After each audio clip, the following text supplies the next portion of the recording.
So, Falcons on the attacking side, Wildcard starting defense, and I always have this small thing from my previous playing days. I think going into a big best of 3, almost regardless of what map you're on, going on the defensive side is gonna feel just a little bit better to settle into it. It's still early in the day. They can just kind of set up the defaults for the paper and make Falcons problem solve every step of the way. Instead, operator bans, a lot of options, but that Asami, almost every single game that we have been casting teams has been removed from action. That's going to stay the same. Asami, Mira, going to play around the bomb site setup and the protection around the map. And then Dokkaebi and Deimos, those entry and early kind of pick operators removed from action. Yeah, it's interesting. Yesterday, Falcons against Elevate banned out the Asami and the Smoke as their 2 main bans. And they had some incredible rounds rushing in. Did. Thanks to that Smoke ban. Their 3rd ban ended up being the Solus, actually, which was really to further lean into that playstyle of going for those executes. Obviously, the Solus is kind of the perfect ingredient. If you don't have the Smoke to just smoke off a potential rush, you at least have the Solus to find out where they're planting. That's it. But yeah, no, it looks like a bit of a change of tack here for Falcons. Maybe they're expecting Wildcard to go for really fortified defenses with Asami and Mira, which are part of our Architect operator lineups. Yeah. They want to remove that from action, but it's not removing all of the heavy power position operators. We've got left. Clash, and Dash is actually hiding in the corner of Armory with that operator, trying to prevent Falcons from knowing and potentially picking into a counter. This is something that Wildcard also did quite well both at Reload and Munich. They're very good at having kind of 2 main playstyles in a map that's kind of pre-configured. What I mean by that is that Wildcard right here, they can spam the Clash the first 3 rounds, force that 3rd operator event to be the Clash, to then have another backup really strong operator afterwards. Let's say it's going to be Valkyrie, Echo, C-Force below, whatever, and they're probably going to have 2 halves to this one in terms of playstyle. But for now, it's going to be Dash on the Clash and Armory Breach, helping hold control over CCTV, assisting Bay, who's playing by that CC door. This works almost like a substitute to a Mira window, for example, except it's got legs.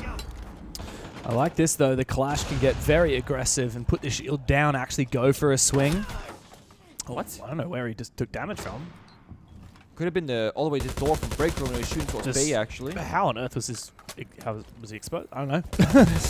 Oh well. Falcons get to work. You can see how aggressively Wildcard are playing there. They're peeking. This reminds me of the W7M game yesterday on Border. Oy. But the problem with peeking a little bit too much is that if you lose your fight, you open a gap for Falcons to move in. But Baby Shark goes up for 2 big kills. Meanwhile, sneaking into the back of Archives, Bride is looking for a plant, and it goes down.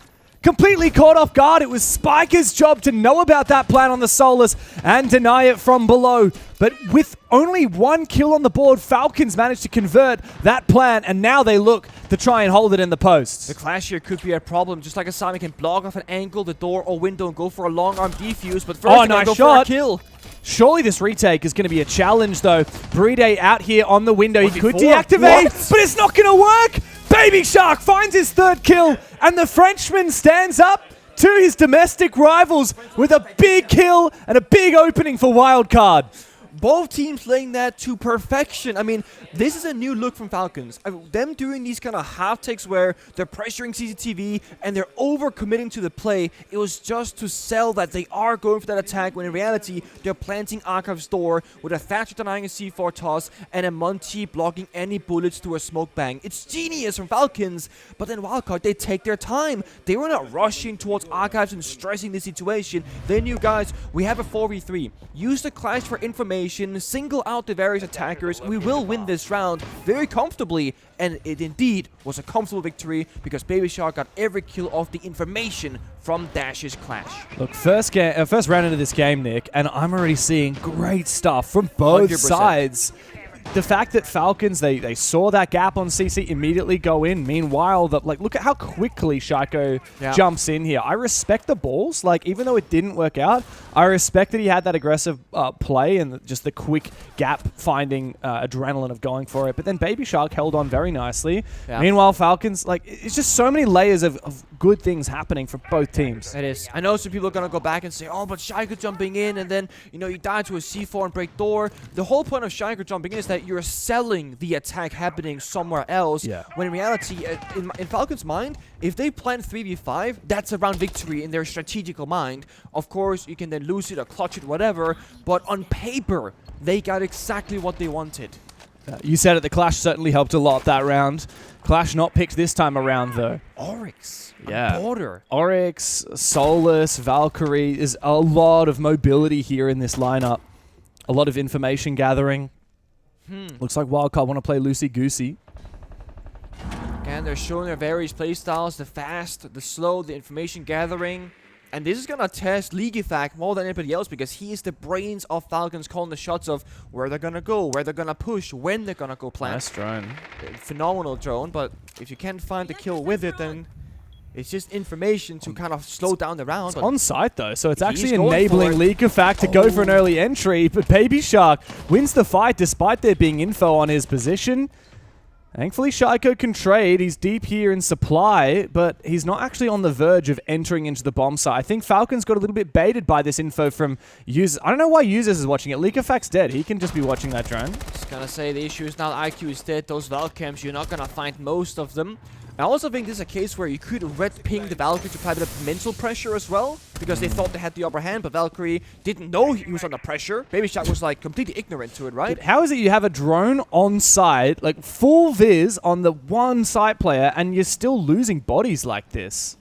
Very unusual for Falcons to be committing so many mistakes, to be losing so many gunfights, especially when you'd think that they would be favored. We gotta praise Baby Shark though. Like, they are shooting back. They are fighting 1-to-1 against the crazy gunners of Falcons. And this is gonna be plan B now. They're kind of resetting around, playing customs, playing first floor. The issue is, it's a full horizontal attack against verticality of both the Solus, the Valcams, and Baby Shark picking up kill after kill. This round, it has no teeth, James. Yeah, unfortunately it doesn't. Uses his low HP. He's trapped in bathroom. Nice consolation for Brede on the Baby Shark, but of course that just means he can sit on those Valkyrie cameras. Oh. Wow, very lucky flick there from Brede. Quick reactions. Bay goes down into the 2v2, but low HP on both sides. Spiker is the decisive player here because he's got that electronics detector on the Solus. He can play to plant deny in the late round. There is no need for Wildcard to overcommit. Planting should not be possible. Maybe there is a way if there is a will. Green Beast going out for protection for spotting of the verticality. Oh, they faked it. They've dropped the diffuser to make it look like they're planting. But they know. And that's why Spiker is not going for it. Yeah, he seems to be aware of the play. And now it's been duped out again. Brede can be spotted. The plant will surely be denied. And with that, Wildcard steal a second round. Very well done. Again, there was this brief moment there where Wildcard, on paper, or strategy, they had won the round. It was 4v2, that the verticality, the Valkyries, etc. And they wanted more. Popping hatches, trying to take down Brede with the camera information, with the Solus information. And then they lose a couple of gunfights and they say, okay guys, you're kind of throwing. But then we see Wildcard again. I think most notably with Spiker being alive, saying, guys, I can single-handedly win this, just don't move a muscle. And there is this thing in Seeds that I generally believe in so deeply, and it is sometimes doing nothing is doing something. Yeah. The simple act of being alive gives you so much value in a game, right? Let's say Baby Shark, he died to Leaguefact in the beginning because he's looking for that gunfight himself. That means no one's on bomb side. Now a rush makes you vulnerable. If Baby Shark, let's go with mouse and keyboard, the guys above him can watch the vertical angles. Baby Shark's AFK, he's the centerpiece. Sometimes, you gotta chill. Yeah. 100%. It's all that perceived pressure that means so much. Wildcard are looking really solid in the first two rounds here. They are. I'm still a little confused as to why Spiker knew that that was a fake plan. I thought that was a genius play from Falcons, dropping the diffuser in the side. He was looking, like maybe he just didn't even see it, because he was actually looking over on vents. He was looking at the complete opposite side of the bomb site, yeah. Ironically, if Wildcard were a little bit more switched on, maybe that play from Falcons would have actually worked and they would have killed the Solus. It is a nice bit of cat and mouse game that we don't see that often, because with the Solus change that happened a long time ago, you can't see what electronic you're looking at unless you overclock the gadget, which has limited charges and a cooldown.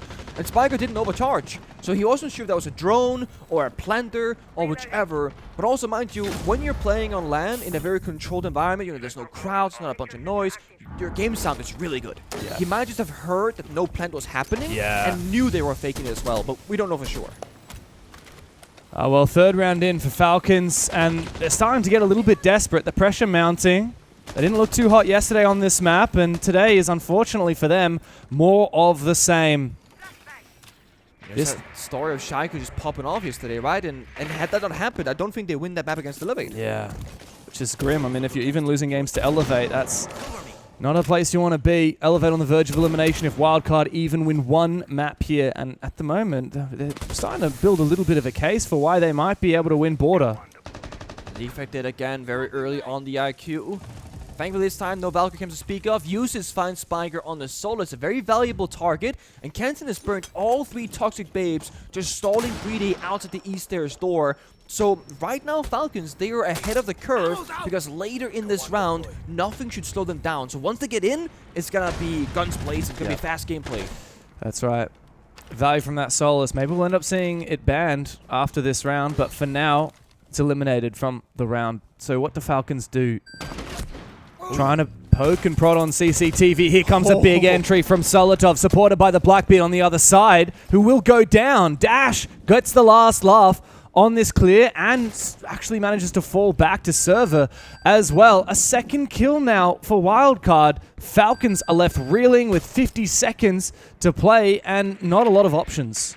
A lot of just 1v1 gunfights right now. Yes, Brede baited the entry for Solotov really successfully, but then Brede gets 1v1 by Dash instead of Armory. Kenton takes down Shaco bottom East Stairs, where Falcons, if they just slow things down a little bit there and Shaco gets a body with him, you can 2v1 Kenton and go for a trade. Too many individual ones happening. They're just a bit apart in the map right now, and maybe that's because Leakyback dying early means there's a bit more separation in the server, a bit more chaos, but Baby Shark and Dash both very low on health with 20 seconds to go. Retaking upstairs, though. Oh, this is genius. They've got the numbers advantage. Are they being watched? No, they're not. Users looking down the hatch, and now Solotov is left in a real pickle. He's found her down onto the first one, but just around the corner, Kansan can lock the site up for Wildcard. 3 rounds, and Falcons are left wondering, what the hell do we do? Honestly, right now, I think if you're Falcons, you got to slow down the gameplay. And it's a bit awkward because Border, we think of as a very fast-paced map. But right now, they're getting punished. League of Egg is 0-3 dying first every single round, practically. And we got to see them have 2 small bodies on the map. So I think slowing things down, playing the first minute, 30 seconds, like 5 players alive, look for the play, make the play.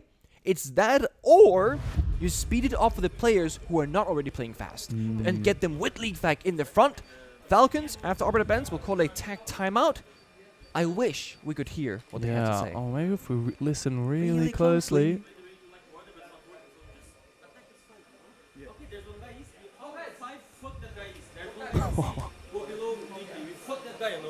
Let's try to isolate the skills and play together because we are trying to find gaps. Usually it's good, but now it's not working, okay?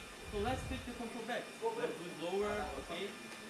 Try to save drones as possible because mid-round don't have total game demos.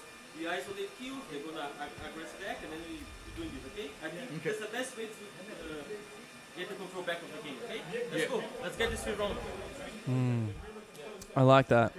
How much did you catch there? Oh, you did? Yeah, a little bit. What about you? We can exchange notes if you want. Okay, so I was hearing a lot about isolating kills. So catch the guy east, you know, catch the guy CC. Look for the easiest point of entry. Just one guy we can isolate, get that 1 kill. And the pivotal thing for me as well was Julio at the end saying that's the way we get back into the game. That's the way we get the momentum back. And that is so true. Sometimes I think in tactical timeouts, coaches and players, leaders of the team, often focus so much on what the strat is rather than how do we build our confidence back, because we know how to play this map, we know how to play this team. We just need to get our groove back. And I think chasing the little wins, like an isolated pick here or there, is actually so on the money there for Julio. It's a very small map, so opening kill can get you very far into the map, taking East Air CC, very pivotal on almost every single bomb site.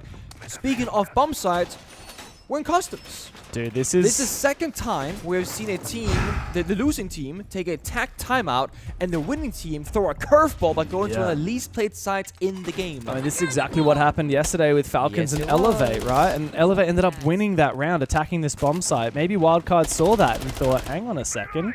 Falcons made quite a few mistakes on that customs attack. Maybe we can, bait them into making the same mistakes again. And no thermite. This is the thing about picking the, what we call the 4th priority bomb site, is that you're not going to have a clear-cut plan necessarily on it, and we just talked about how you gotta isolate the Easters player and then start joining, resetting the round or whatever. Well, this is not gonna play out like a regular round, because it's not a regular bomb site. And you said, well, there's no thermite. We only have Hibana to work with, not even in a single set of can openers. We do have one set, yeah. I was looking at the user on the striker actually, but Yeah. that's not the guy that has it. But again, it's very small holes you can make towards the bomb site, and that just tells me they're gonna go for a heavy upstairs take, which they are right now here on these stairs in the CC door, because they don't have adequate heart destruction. So how are they going looking for individual players they can isolate? I think they did that for East, and, well, Wildcard just forfeited the map control, which I think is a good move here, especially playing an operator like Oryx. I mean, Dash can quite literally dash around and get back upstairs through one of the hatches if he wants to in the late round. Falcons will have to make sure that they're very wary of their flanks. I do wonder if they know there's an Oryx in tow. They probably do at this point in the round. Another thing to note is the operator bans that came out just before that tactical timeout. Falcons didn't get rid of the Soulless. Instead, they went for that smoke again. Yeah, they did. And it's the thing, right? Okay, Lake High Club. I was going to say, without a thermite to pop the floor next to the hatch, I was worried about these Kite Claws, but Spiker, trying to get a little bit too much value, was tricking it rather than pre-placing it. Probably thinking that EMPs, but we know that they don't. Yeah. And the thing, Falcons, yesterday when they were attacking this bomb site, they were doing it very much horizontally. Now they're actually taking the whole armory, archives, top floor portion, doing the verticality, then going for side execute. Now the lack of thermite makes a lot more sense because they're not going to fight on the breach. It's an entry pathway, but the C4, it finds Solotov and the destruction. That got the wall as well, Now Brie's going to have to do the job, and a missed opportunity for Leak Effect there. He wants to go deep. There's actually a player just around the corner from him in Vents. Kanza wants to get aggressive. This UMP packs a bunch and packs a massive amount of damage in the long range. He does get the down and the finish on a Leak Effect. The UMP serves him well. And now a massive advantage for Wildcard. 2 players. Falcons look desperate again. They might have top floor control, but what kind of an execute is possible when their numbers are dwindling? Spiker finds one, traded back by Users, who needs to go big. He grabs that diffuser, gets back into the site, and looks for a plant opportunity. Got the Solar though, can overclock and see from very far away. Nate's flash is going out and a plant attempt happening. Shaiko has to cover this perfectly. Yeah, but he might not be in position. They've got info on the plant spot from Baby Shark. The verticality won't be able to cover it, but if they just play this slowly, surely they can find Users, and another round for Wildcard. Falcons cannot deal with the customs attack, and Wildcard are running rings around them. It feels like the same thing is happening 4 rounds in a row. Falcons losing players early. That was the longest 5 players had stayed alive, but the second they go for the wall on jail, the C4 happens. Again, they're playing 4v5. 2 lost opening picks in a row as well for Falcons. They keep losing, seceding these early round advantages. The entire strat that was called for Julio in that tactical timeout was look for the point of least resistance, find a player we can isolate, and go take him down. And Wildcard, whether it was intentional or not, they actually played into that perfectly by baiting and then falling back, so it was impossible for Falcons to isolate individuals. And it's not really a matter of like, oh, Falcons are missing this one player. It's kind of missing everybody. I mean, look at the kill tally. No one's really getting a lot of kills in the server. I mean, that was a 4v1 when the round ended into a 4v0, obviously. There's 2 kills uses, 0 on League Effect, 1 on Shaiko, 2 Bride, 2 Solotov. No one is hitting their mark of average expectations. They're all beneath it. It's how they find themselves 0-4. Strategically, the first shot from Falcons was actually excellent, but they still lost it to a clutch from Wildcard, getting a great bomb set retake on Armory Archives. But since then, strategically, Wildcard they're ahead. Individually, Wildcard they're ahead. And they're defending border, which you cannot just hold the same areas. Like you hold CC, you hold East stairs, and you play the side. Of course, you're going to be rotating, making some few adaptations here and there. But if Falcons are struggling in clearing East stairs for 4 rounds in a row, they're probably not going to fix that in round 5. That's just going to be the story of this game. You know what's funny about that last round as well is Falcons ended up not really doing what Julio said. Instead, they tried to fix the mistakes they made against Elevate on that bomb site yesterday. The day before, Because yesterday, they didn't do a very good job of doing kind of the normal step-by-step. They didn't take top floor, like you said. They didn't mount like a plant-centric attack. They ended up getting desperate and kind of leaking through the map. Yeah. That time around, they tried to play it vertically. Problem was, Wildcard are like, well, Falcons are playing very predictably this round. We can go for runouts, we can go for picks, we can go for retakes. I mean, dying to main door runout is just one of those things that... Some casual stuff, It shouldn't happen, but it did. Shaiko gets the opening kill. They get a bit of Easters pressure, and that's the Kansan who's placed below in the verticality, usually on this door entry pathway. They should mean a way in, but then we die. I mean, it was the right idea for Falcons, like play slowly, look to just peel away at layers, but no, Baby Shark is just running amok. He's gotten re-aggressive into Break Room, now he's fallen back into Fountain. I really like this from Wildcard. Continue toying with Falcons, playing with their food. Baby Shark is 7-1 at the moment. And in a game where you've got Shaiko and Likafak and Bride in the server, they have been shown up by a Frenchman on the opposition side. I don't know if that's Shaiko being too fast to jump the gun, trying to entry before the Blackbeard, or Bride just being too slow, but they're going for a rat play. They think there's a guy in the corner, but we know that there isn't. They have no information. They're dry peeking everything. So risky. And Brady is a very he's a passive shield player. Not a bad thing, just a different style of choice. He's always behind the gun, so that means Falcons are entering blindly without the shield. Brady's got to get in the action first, ideally here. Planting is not going to be possible because the Goyo canisters are up on that balcony. And also, it's just not really possible because Wildcard have the numbers advantage and they've shown they're good at retaking. Baby Shark, wall bangs. No cam, by the way. That's unbelievable. Likafak hits the dirt. And now a 2v4 for poor Falcons. Solus below. You cannot plant default. It looks plantable, but it's not. He's going to try. You have to try. Spiker is going to know about it. He's now activated his gadget. Users has to get desperate. Spiker is just periodically checking his gadget, and I think Bride knows about it. That's why he's not going for the plant as of yet. He can impact the wall beneath and impact the default plant spot.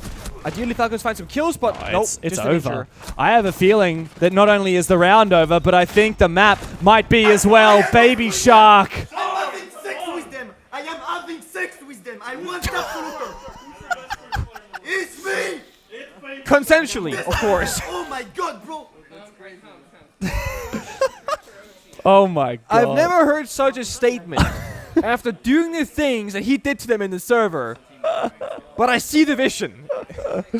Why have we had such a horny Six Invitational so far? I mean, Valentine's is around the corner. We're in Paris. Yeah, we are in the city, kind of adding up. the city of love here, and Baby Shark truly is making sweet love to Falcons right now.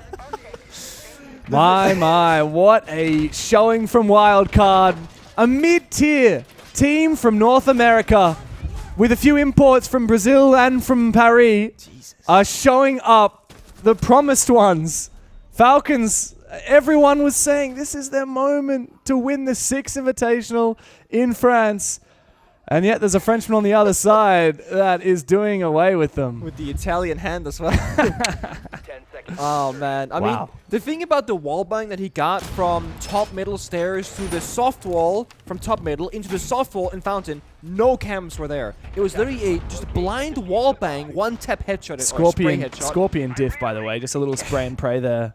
Wildcard are playing this so smartly. Even at the end of that round, you would have noticed they still had a player in CCTV. Yeah, they did. So that if Falcons had gone for a lurk to try and push up and take 90 control and then put pressure on Baby Shark's position, they would then get pressured from Wildcard because of the player in CC, who ended up getting a kill at the end of it as well. And this is where I want to praise Spiker again. I'm sure other people also chiming in, but Spiker's playing this super passive role downstairs with Solus. His sole purpose, let go of mouse and keyboard, deny the plant if it happens. And then you have Bay always keeping on to CCTV control. They're playing all these different win conditions, and no one's surrendering it for free. This could be a one-tap. They know about where the Lion is. This is great. So as soon as the E1D went off, the Lion... he stays actively detectable by Solus for a few seconds. Spiker knew exactly where he went. I don't think Likafak knows that Spiker's right here. You could bonk him with a shotgun here, but now they get an opening pick. Oh, a second one as well! No. And a third! This game is surely done! Shaiko finds 1 and 2 quick kills under these Wildcard players. But a 2v3 is still in an unenviable position even for players of his caliber. Great shots, but too little, too late. No, you're 2v3 down 0-5 in round score. And we still got Spiker Solus played every single round, just playing, again, passively, falling back, saying, guys, give them map control, give them map control. What you can do now with Wildcard, you can retake that top floor with Dash, who's in Armory, if they go for a plant hatch drop. And then you have Spiker always giving perfect information on where the plant is going down. If they play numbers advantage, there should be no way for Falcons to get a plant down or a win here. Falcons have to get at least one more kill. Bride with DMR in hand makes his way down the east stairs. Diffuser in pocket. And yet he knows full this well yellow there's thing. no universe where he can get that plant down, even if bomb site control is seceded by Wildcard. Not with Spiker alive on the Solus, but it's Dash they're focusing on for now. They know exactly where he is, and yet he still gets away with a kill! They had nades and Brede, 2 nades in pocket. Shaiko goes down because Brede did not support him adequately. Shaiko got too egregious, too advanced, and now the Clutch King must get it done in the 1v2. Good light wall, covers off one position, but an impact reopens that angle. Brede needs to navigate this perfectly into the crossfire as he jumps into the side. Lying in wait is Baby Shark! He makes it a 10K! And 6 rounds straight for the North American underdogs. There are some glaring issues in the server. A head scratch there from Shaiko in the player cam. They are trolling. Absolutely trolling these small scenarios. When you know you have a player stalked by the Bieber metal door, exactly where he is, right? You grimmed off his right, you heard him there in the area, he has to be in that exact location. You yellow ping it, you swing it. When you have 2 frag grenades in the pocket, you chalk on Bad Boy out. Either he moves and he has to swing you, you hold the ankle, he dies, or he stands still and gets exploded by the grenade. Instead, Shaiko just swings it, thinking, I can just take the gunfight. And you can, but we talk about the risk assessment, right? A 50-50 gunfight is not good if you're already playing from behind. Because that 2v3 turns into a 1v3. That is unwinnable. You need to play it smartly with a high chance of success to get that 2v2, because then the round is wide open. Wow, man, 6-0 on defense for Wildcard. Now we move on to the attack. They themselves have banned out the smoke as well. They've taken a leaf out of the Falcons playbook. And what does that tell us? It tells us it's going to be execute. It's going to be aggression. Yeah. They're going to be everywhere all at once. Yeah, you might have your roamers pressured on one side, but you have no idea what Wildcard will be getting up to on the bomb side at the same time. Yeah, and it's like when you're up 6-0, you can make the most outrageous strategies, because if it doesn't work, well, now you're 6-1, you're 6-2, and for Wildcard, I mean, they've obviously expecting themselves to win here, but they would never expect a 6-0. That means they have so much more in the tank, so much more prep work, so many specific pocket strats that they have not even considered using just yet, because it hasn't been necessary. They run circles around Falcons, pretty much only utilizing the Solus as the main character. And I don't know. I mean, I've never seen League Effect go 0-6 in my life, I don't think. Genuinely. It's so And unprecedented. he's first death like 4 times. I don't understand what we're looking at right now. Like, he's so good. Like, League Effect is still in my mind the perfect player that I've ever seen. In every aspect. He's a fragger who can lead. Yeah. He's a leader who can frag. Yeah. Exactly. He does all the prep work, the strategies, the communication, the problem solving. Brede's one of the best support players to ever touch the game, one of the best clutch players. I mean, Usus, obviously phenomenal fragger, Solotov, great fragger, but also renowned for his comms. And Shaiko is literally a fucking Shaiko. He's that guy. He's on Mount Rushmore for a reason. And yet this game has not been theirs, and it's not about one specific person. It's about just all the cogs working together, not really being in sync. There's small mishaps What's here and working there. together? The cogs. Oh, sorry. COGS. I heard something else. I thought you were... I'm not Baby Shark. Yeah. Okay, I'm not like that. Oh, here we go. I saw a Boss G active there for a second from Solotov. Who was that contesting him from the other side? Maybe Kansan? Solotov won Bay. this gunfight on the attack twice. He's going to have to win it on defense here for the first time. Bay is tempted. Oh, here we go. An opening kill once again for Wildcard. And it's Shaiko. He's not been the man of the hour today, not in the slightest. What do they do away with their advantage now? Good read onto that Nitro cell. Gets shot out by Spiker as the fire erupts. The Dokubi call is a ringing. Falcons have not picked up the phone. Oh, they can isolate this player right here. That's the mirror. That's League Effect 0-6, right? Not a kill to his name. Should be easy. Wildcard, they can't go for a plant just now. They have no shield, no coverage. Just the smokes, too risky. If they get one more kill, they can just flock the bomb site. That's a kill. Big sneak in from guess who? It's Baby Shark. Shutting him down as Leak Effect to find his first kill. Nitro Cell comes out, and that claims a second. Spiker is down, but Falcons still fight from behind. Dash needs to get active now with the Deimos as he targets Leak Effect. They're inside of Archive. Solotov not too far from him on the other bomb side, but Wildcard, they're split up. That means that they can surround them. The mirror window needs to be dealt with. Might be able to punch it. Good nade. And smacks the mirror as well. Leakafak needs to stand up big. Solidov gets aggressive, but gives away the advantage to Falcons. Wildcard!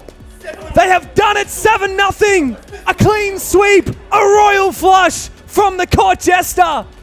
Falcons have been embarrassed. And Wildcard have guaranteed that they will make it out of groups. Falcons have always been known to start slow at an event. We're talking about day 1. Maybe that bleeds a little bit into day number 2.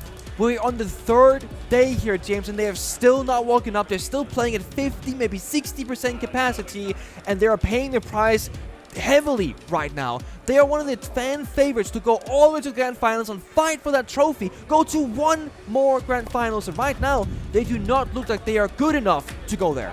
They were fan favorites in Munich to win it all, and yet they've stumbled at the final hurdle in the Grand Final. Everyone said at last Six Invitational in Boston, close but no cigar, they'll get it done in Paris. And this is their 2nd time that they have lost the very first map in a series. They went down to Furia on the first playday in a 2-1. Now against a team like Wildcard, they're struggling. This is dire straits for Falcons. We expected so much more out of them, not just to lose a map, but to lose it 7-0. The alarm bells are ringing. But you gotta praise Wildcard, because yes, Falcons are playing a little bit less than what they usually are, but Wildcard played that so greatly in so many different ways as well, right? Dude. And I generally believe they really have mastered the art and border of not doing too much. Baby Shark was doing a lot of things that game, okay? But the rest of the players playing 4 people together, and Baby Shark being a loose card, it worked really well. Yeah, Wildcard, they've really turned up the heat here. Falcons need to get on their bike pretty quickly. Map 2 coming up after this. Let's see, can Falcons hold on?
Every Six Invitational final is a storm of pressure, a clash of tension.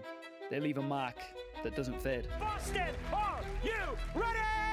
The Six Invitational Invitational 2025 begins now! We need to want it, this SI. We need to want it. Mas eles vão arrancar tudo. Tudo deles hoje.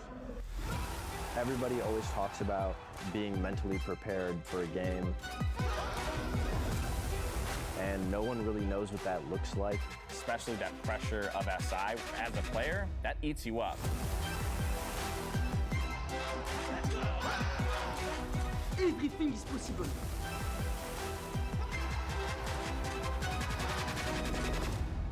Let's go, guys. Let's go, guys. Let's fucking go.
So we have something to celebrate. Of course, Wildcard taking a huge map away from Falcons, start things off on border. And with something that we gotta just kind of bring up here, with Wildcard winning just a map in this BO3 series, and it does mean that Elevate has been eliminated from SI 2026 here in Paris. So 07's in the chat for those guys, first to exit. For Falcons, it's a climb in front of them though. They can still bring this back and go from 0-1 down to a 2-1 victory. It's not over for them, but it's going to be difficult given the fact that it's got 7-0'd on border. Wildcard, you know, only playing one game so far, one map so far rather here today, have shown very little, right? Played a quick series yesterday, one map today. Falcons might not have the full picture of what to expect in this matchup, and that might just have shown on border. But next up, different map, right? Different story. Things can certainly change.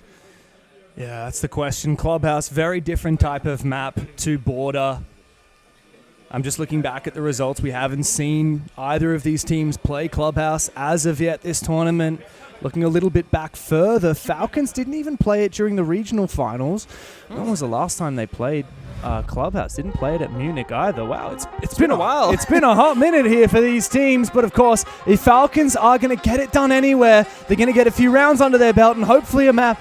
It'll be on their pick, but have a look at how much that social prediction has slipped. Wildcard are well on their way to winning the hearts and minds of our Rainbow Six fans. Time to see if Falcons can fight back.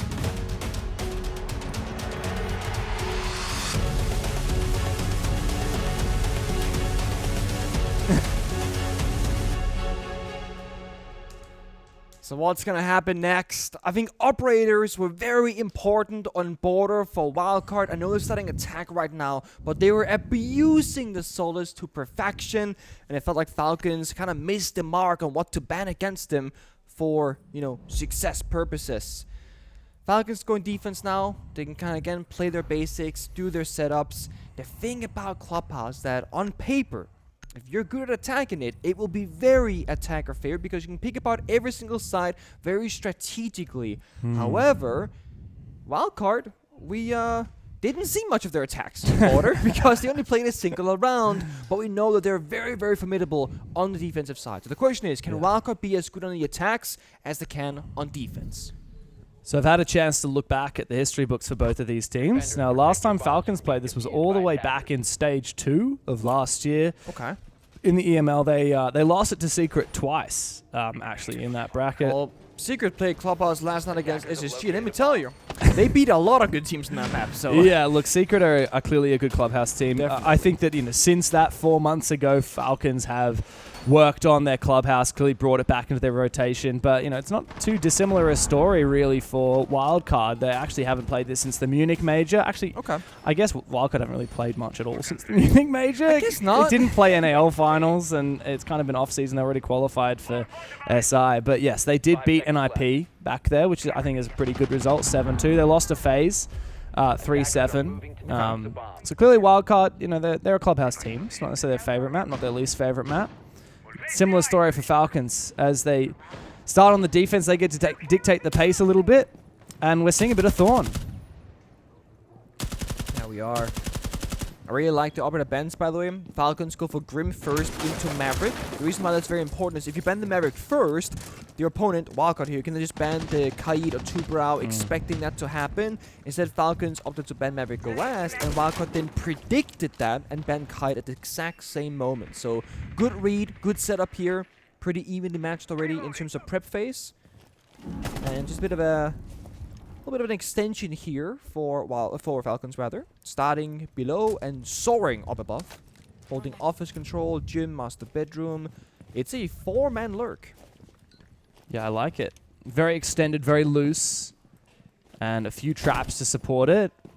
Solotov roaming with the castle. I mean, these days, right, that UMP packs so much of a pump. You really can use it much more as a kind of roamer's paradise weapon. The dash with the Candelas will create that space, force him back. The castle barricade does protect Solotov as he falls back down. Oh, Nitro Cell could be big. It does actually get the down on the dash, finished off then by Solotov. But meanwhile, 2 players from Falcons have gone down. I'd say this is a pretty solid exchange here. If Falcons are able to get back to site safely. Mind you, the Thorn can very much confirm both Bay and Baby Shark. If just a little bit of damage goes through, and Thorn has been buffed, so the Razor Booms, they trigger faster, they will explode, and they have a bigger radius, but the drop-off distance of damage also bigger. So you can be further away, but you'll still take a little bit of damage. Yeah, there's no way that they would survive even the outskirts of a Thorn Trap's detonation. So yeah, you're very much right. Gotta be careful here. Now there is also the Goyo Fire. The funny thing here is there's a spare Razor Bloom pocket of Shaiko, spare Vulcan Canister in the pocket of Breedy on the Goyo, so could put these down in a wonky spot mid-round maybe and get a little bit more value, but for now, it's Wildcard setting up the bomb site for an execute. They got can openers, they got 4 of them, they got soft destruction, smoke and fire from Capital. This is still completely winnable on the attacking side. On both sides. Well, attack do have the numbers advantage, Nick. So but they have no health gains. Yeah. And also, Shaiko's just put down his last Thorn Trap. I don't know where that went. I was going to say he could use it to deny plant late round, but he's using it to protect himself. Oh, there's one on the church door. Likely some here protecting him in blue as well. Now, with the Ying going down, there's far fewer utility to speak of, but we still have the fire and the smoke from the Capital going deep in, and the Thorn does finish off Baby Shark. It seems like Shaiko has been worth his weight in gold. Finally on the board. After failing to win a single round of the first map, Falcons fire up at the start of the second. That's a lot of energy from the side of Falcons. I'm not sure if Baby Shark maybe exchanged a word or two as they crushed each other in the hallway or something, because League of Fact, that looked personal. Yeah. Yeah. Wow. You heard them shouting about the Thorn, did you? There? Yeah. Oh, got him with the Thorn Trap. Got him with the Thorn Trap. Yeah, that's so, like, right now, the Thorn change. If you are, let's say you're sprinting through a doorway and you never stop running, you will outrun the Thorn explosion. But if your AD is walking down a hallway and you start sprinting with the natural human reaction time and you see it popping next to you, you will get hit a tiny bit. That's what happened. Yeah. He scoped in, walking, started sprinting, got hit at the very end. Injured because he was obviously very low health. If you get hit at all... Oh, wow. Oh, 2 of them actually, wow. Yeah, I think 2 people died to Thorn Traps. If you get hit at all and don't get injured or die outright, you will get the same debuff as with Frost, where you can sprint, although for a much shorter duration based on how close you were. I think it caps out at 20 seconds, but I'm not entirely certain. Still feels pretty long, especially if it's near end of round. Yeah, I mean, you're pushing the bomb side, right? You can't sprint anymore. Feels bad, man. Yeah. Yeah, that Thorn is very powerful in the right situations. Yeah, that's it. It's not the best, like, pick at every bomb site every single round. And ideally, you pair it with, like, a Melusi Banshee or a Barbed Wire or some sort of slowing effect. And the success rate goes up tremendously with that. Yeah. Well, a new round and a new chance for Wildcard. Falcons... New operator. Yeah, new operator as well with the Carly pick. Very unusual. It's going to be a top-floor gym bedroom defense for Falcons. Once again, using this castle. They're seemingly liking this operator. Castle and Azami, one of the first games we've castled where Azami hasn't been banned. Yes, that's very true. Also, fun fact, you can now electrify castle barricades. Ah, yes, you can. I haven't seen it once, basically, but it is possible. In this case, that wouldn't really counter the Kali, but it would counter the Ace. That is true. Also, you can now electrify counter as breaching charges, because that got cashed. Oh, here we go. This is going to be juggled. Yeah, that's easy. And then the clash blocks the window angles. This is genius. They can cheeky! Oh boy. The Kali countering the clash. That's not something you see every day. Baby Shark gets the better of Breedy, but then he overpeaks a little bit, and Leakafak takes him down. The thing is, they knew they had a Kali available because they used the lance to destroy the castle barricades. So maybe lack of respect there from users, not thinking that he's going to go for the swing. Yeah. You are right with the Kali being down early. It does leave it down to just the Capital single or fire arrow, perhaps, to force users to a bad location, because the no nats all pre-placed. The sense wall doesn't do a damn thing. I do wonder whether the breach is actually crouchable or walkable here, or is it just a line of sight? I didn't manage to catch it. I think it's a vault hole. Oh, yeah. Okay. Well, that's good then. That's good enough. I actually hate vault holes, but yeah.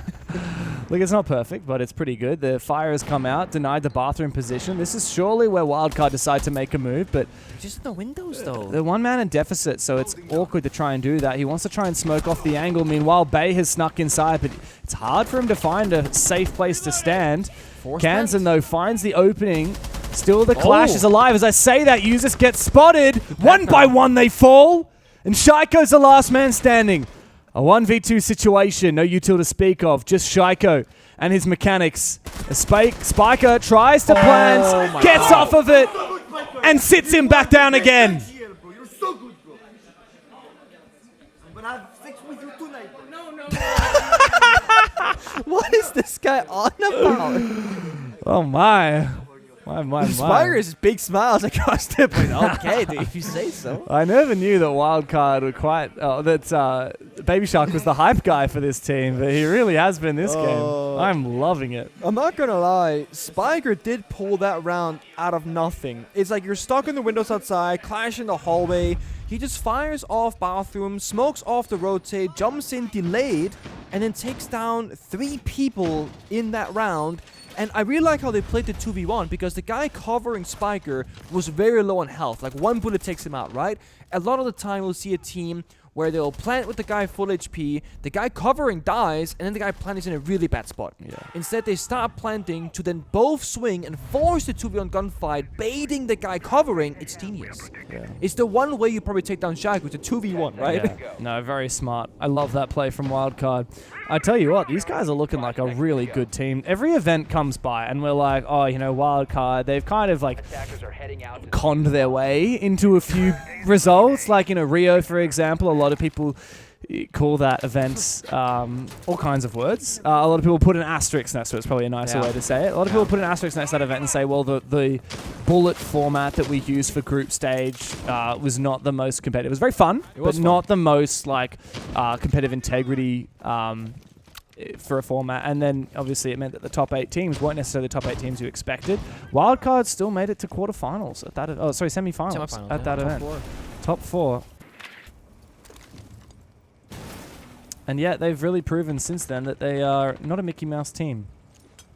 Got a util set up here, right? The sense wall to block off CCTV. Then spinning frag grenades to clear out the cancer barricade. That's a very expensive way to clear out that utility. It is, in fact, the only frag grenades in the server, so they have no way to clear player positions, as Capital also is not being brought for this one. So they're forced into a master bedroom connector attack, because they cannot clear rafters in any capacity now. And Falcons will know this. So it's gonna be, you know, 1 or 2 people by the bomb side, and then 3 or 4 people roaming, fighting back. Candela's ring out. Nice entry from Kansan, looking for a second one. The AK-12 serves him well as Baby Shark up the main stairs comes in to support. Wildcard now look to reset as Falcons are pushed back towards the bomb site. It's very well played. So Dash is on office hatch, Ying spamming down, then drops to the single con wall to cut the rotations in half. I like it. If the guy's in office, he's stuck, and if not, they can come back to support that player. They get 2 kills, they get back out, they watch the flank, and they reset the round. Plenty of time, plenty of utility, and they get the main breaches. Preday's not... Oh, he got it. Okay, nice. At the very, very end. Literally final tick, he got There's plenty of spare hard breach here between Kansan and Spiker. The problem is that Brede will need to be forced out of position. Oh, careful. Awkward. But yes, Falcons, I mean, they've done a good job of protecting that main wall, but into the late round, will they be able to continue doing so? I mean, you can, so if you get into connector, you can actually wall bang the soft wall between the sides and then deny the bandit from tricking. So if they can get into the con wall here and cross that barrier, it'll be fine. Dash using a can opener downstairs on stock door for a double red stairs push with Baby Shark, maybe? This is a different kind of attack. Oh, what is this off angle here for Brede? It does get traded back. That means that the wall is now vulnerable. And Shaiko has been isolated. You're right. Bay, he's watching him with the DMR. Hits him with a bit of damage. Kansan's low HP, but he does dodge that first thorn trap. Looks for an entrance, and now he's left all alone. Shaiko's still stuck, but there's no diffuser to speak of for Kansan. A bait here with the Selma and a double peek here for Falcons as they take the lead.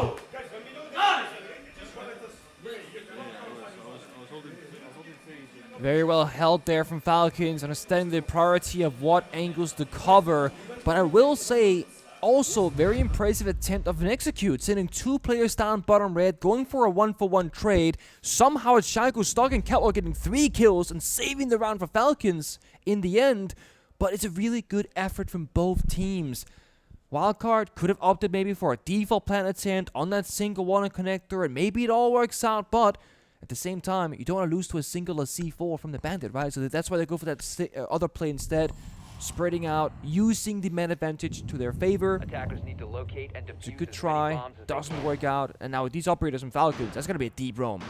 Leak effect on Scopo, she's getting a Capcan on the board, and an operator that we used to see every single damn round for a while, the Mute, makes a reappearance. Mute and Smoke, the SAS boys, having their, once again, time in the spotlight. Falcons, I like the idea. I mean, you got a bit of util on site, you got a bit of roaming potential, but I just don't feel like Wildcard are going to be susceptible to the Scopos Capcan play. It's kind of low-key cheese, and I just don't think Just you wait. the way that Wildcard are playing, they're going to be vulnerable to it. And look, I'm ready to wait, Nick, but are you seeing these repicks from the attacking side? I am. They did also hide the Capcan on the entire prep phase there, so he's going to be running top floor, put down those traps. But you're right, with his attacking lineup, they can go for a dirt kitchen, simple clear. They can go for a blue rush. They could also go for a full roam clear with the double shield Dokkaebi, then have glass for late round execute. I think this Are they lineup... Capcanning this? Yeah, they are. I think Wildcard with this operator lineup... They're gonna leave the inactive shell in there so that someone sprints past. Is it just a full bait setup here, or... Okay. Yeah, see, they're gonna try and bait them into, like, destroying the inactive shell. I mean, and then the person's gonna run past the Capcan trap. This is absolute cheese to the highest level. This is like the kind of thing that I would do in casual, and it's definitely gonna work if Wildcard go for the clear. I don't know if Wildcard will, though, because we've got this Glaz Monty pressure inside of Dirt instead. So, this is the case right now. There's 4 smokes on the attack inside, but 3 toxic babes on defense. If they want, they can exchange those. 3 smokes or 3 smokes, and get full dirt control absolutely for free. Only leaving a single smoke left for bombs that execute later on. That's risky business. Here comes the second smoke. Toxic babe or fall back, your choice. That was a terrible smoke. Well, they fell back, so did the job. Scared them away. They didn't take kitchen control first, though. That means the dirt players can fall back for free. But we see 2 players blue, 2 players dirt, and the 5th player, rather, somewhere else in the map. This could just be a brawl by the bomb site, but look at these crossfires. Where's the rest of the team here for Wildcard, though? Dash blue. is coming from blue. He's about to be spotted by Leakafak, and an impact grenade will make things very awkward for him. The Brazilian taken to low HP, and then finished off on the feet angle by Shaiko. Wildcard do not have enough ingredients here to make this work. No. They need pressure from more angles than they currently have. Here's the 5th player, Baby Shark, on the main stairs, using bar/strip hallway the entirety of the round earlier. Last smoke to go out. They gotta go right now. What can you do, Kansan, here? The gas, it locks him out. Baby Shark needs to find his kill, runs straight through the barbed wire, gets deep. Flashbang might enable him to take the fight against Leakafak, and he wins it. What to say now for Wildcard when everybody falls but Kansan? On the glass, no smokes in pocket, 1v3, and the diffuser is cold on the ground at AKs. Falcons extend their lead.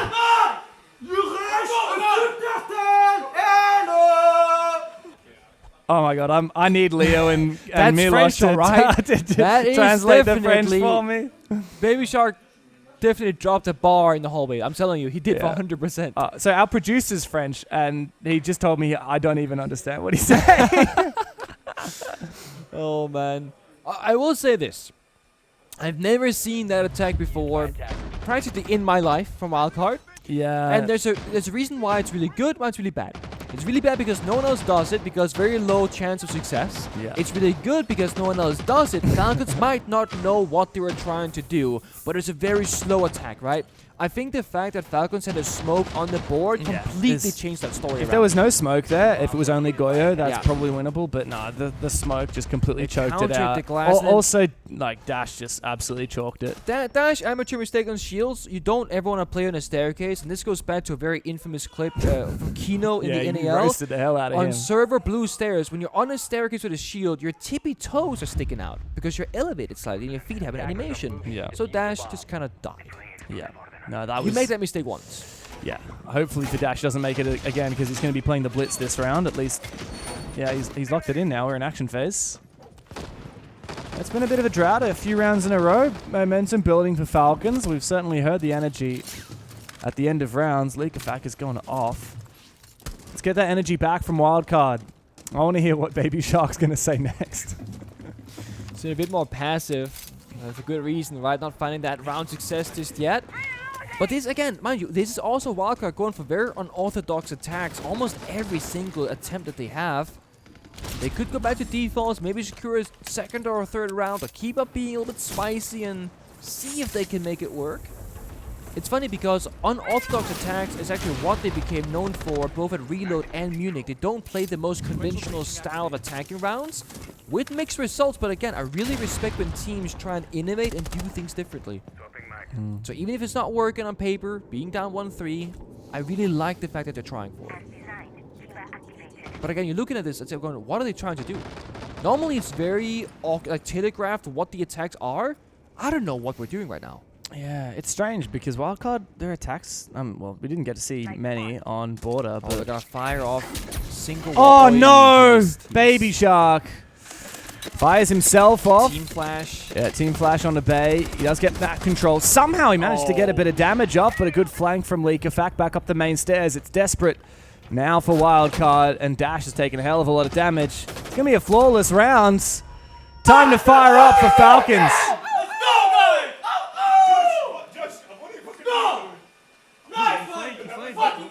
Disgusting! Disgusting! Oh yeah. Oh, I understood that one. This is peak, okay? Yeah, this is peak right now. Peak Leakafak. Baby Shark definitely quiet for this one. Come on, mate. Bit of a mistake as well, missing the Cats of Fire. Again, I think the attack on paper can work, but they take so long to set it up. It's so obvious that this rush is going to happen somewhere. True, and then, you know, team flash. Yeah, misfire, missing shots. Leakafak is the only one yelling. The rest of the team's like, alright, he's going at it again. Like when your IGL starts, I know, think about the game, you're like, Leafy, could you please log in? He's meant to be the leader. He's meant to be the one with a head on his shoulders, and no, he's the one smack talking the most. Well, last round of the half now, and Nick, there's a very real chance we could end up 5-1. At that point, I think we're pretty much guaranteed to get... It's Fortress Map 3, is it? It is Fortress Map 3. Man, I'm so excited. There is a reward for all of us at the end of this one if so Falcons were to win the map. New map. Second time ever played yes, in Tier 1 LAN. I didn't get to watch all of the other one. I saw bits and bobs, but... Had the pleasure of being on the analyst desk for that one. Oh, you did. Between Secret and SSG. It's a very exciting 3-mapper. If you guys are thinking, why is he just doing the top-bottom pellets? Well, the thing is, chat, they patched it. It doesn't work anymore. So now no more Hibana trick. Hibana is phenomenal for hatches and kind of mid at walls. Yeah, she's very mid at walls. And with Ace having flashbangs as well, it does mean that Ace is quite nice. But Therma was banned away by Falcons, so it's either Hibana or Ace you're left. I still can't believe they buffed Ace twice. Like, they buffed all the hard breaches, right? Because Ace was really good, but they gave they gave Ace flashes, and they meant that he's immune to mute. So it's like, dude, why'd you buff him? He's already too good. All the hard breaches in either a small or a big way. It's definitely made things not different, but feeling better. Hibana is much quicker to activate the gadget as well. Doesn't have to like reload every shot, so to speak. Yeah. Dash has been on Blackbeard, Blitz Duty, Ying, Shotgun this time off his hatch for the 3rd time. Wow, there's a lot of util, man. No one's here, no? It's kind of just nobody. Oh, it's a rush. They're just jumping straight into site. If they can find this kill right here onto Usus, and they will, then the site should be theirs. But they have been bloodied. They've lost more players than Falcons have, and Brede has held the fort at the top of red stairs with a shotgun. The Clash Shield now being used by Baby Shark against his opposition. He's going to have to go deep, and he's in a bit of an awkward spot. Dash is not helping him out, too far back, and Brede... Let's go! Baby Shark, tu vas mourir! En personne! Fucking go! Replay, guys. Good run. Nice plays, good one. Man, it's 5-1. What the hell is this series? Pengu! As much as I was praising Wildcard on all of Border, I feel like they're forcing these rushes and Falcons aren't even roaming anymore. It's 7-0 on the first map. It's 5-1 on the second map the other direction. Are we ever going to get a close game? Fortress. That's where it's going to go. Third map, closed series, new map. No one knows what's going on. Callouts are difficult. The thing is, right, I feel like Wildcard are just kind of misreading the situation. Falcons had practically 0 roamers, and we're going for a side rush where there's catwalk rafters that are so hard to clear, top red is difficult, all of the centric area of like server, green box, and they're playing Clash into it. It felt very forced for me, but the good news is, now Wildcard's in defense. They can't throw the round super fast on their rushes anymore. We'll have to go deep on defense, though, because 5-1 is... Don't care how one-sided a map is, 5-1 is never a good look. Look, even peak 22nd meta theme park, I didn't want to go 5-1. But you often were anyway. Yeah, and it was plausible to come back, but it's not ideal. Certainly not on Clubhouse. Falcons have really got that monkey off the back. They've started to build that momentum. They've got it well and truly back on their side. 4 rounds straight, 5 out of the last 6. Border is now a distant memory. It's time to lock in and finish off this series, keeping in mind that if Falcons win the series, they do take first place in the group. They're in this kitchen hall with the Asami, a deep lurk with the... Okay, a spawn key on the kennel store. Good night, Shaiko, Baby Shark. Back alive on defense. I respect that. The same thing he did on Border, right? Running around, going for picks, and he's looking for more despite already getting a big one. Sound cue is there, though. Gonna keep jiggling, fighting back. Blue Window uses, cuts him off. Beautiful. And this way you could argue that Baby Shark, you could have taken the 1 freebie, dropped the hatch, played the round 5v4. But at the same time, it was this exact aggression that was a big reason why they won so many rounds on Border. But you're trying to keep that up. But Clubhouse is a very different beast. It's much more about the executes and the breaking things apart. And look, you could argue it's a worthwhile trade. You've gotten rid of the Grim. Yeah, it is a good trade. It is a good trade. But you could have stayed alive. Could have been better. The thing is, Kenzen was roaming in kitchen with the hatch open. When his duo roamer dies, he's kind of forced to fall back. So you lose 2 areas by 1 person dying. It's affecting other people. Yeah. Look how actively Wildcard are trying to play here. Constantly looking for another kill. And there's actually a rush. Surely the kill comes out from Spiker. Gets the double. It's all up to Solotov now, and he's deep in the bomb side. Finds one. And we get into a 1 versus 1. Bay on the other side. He can scope us away. He can. And there's no diffuser here from Solotov. He's actually going to hold his ground and win the fight as well. Wildcard are finally back into the game. They found a second round. So if you Scopos TP away, the Deimos tracker dissipates because you're on a different character now, if you will, at the Scopos. So you can trigger that, but then TPing back can be quite tricky because, of course, you surrender the map control. Instead, he goes for a wide swing and catches Solotov with a headshot in the mid-grenade toss animation. So pixel-perfect timing. It's a clutch for Wildcard to get another round on the board. He's relaxing. Yeah. Phenomenal comeback.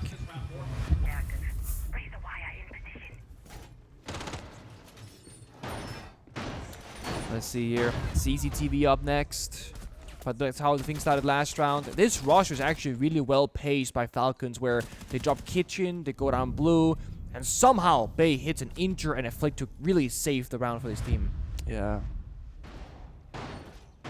10 seconds to insert. I know. Is it real? Is it possible? 2-5 comeback? It is possible. I still think the mental state of Falcons is a little bit vulnerable. And, you know, one annoying death here and there, a round slipping away. The tilt can seep in a little bit. The beauty about players, when we talk about, like, let's say Ashen or Baby Shark or League Effect, when they're getting loud, is that you are in a more, in my opinion at least, vulnerable state.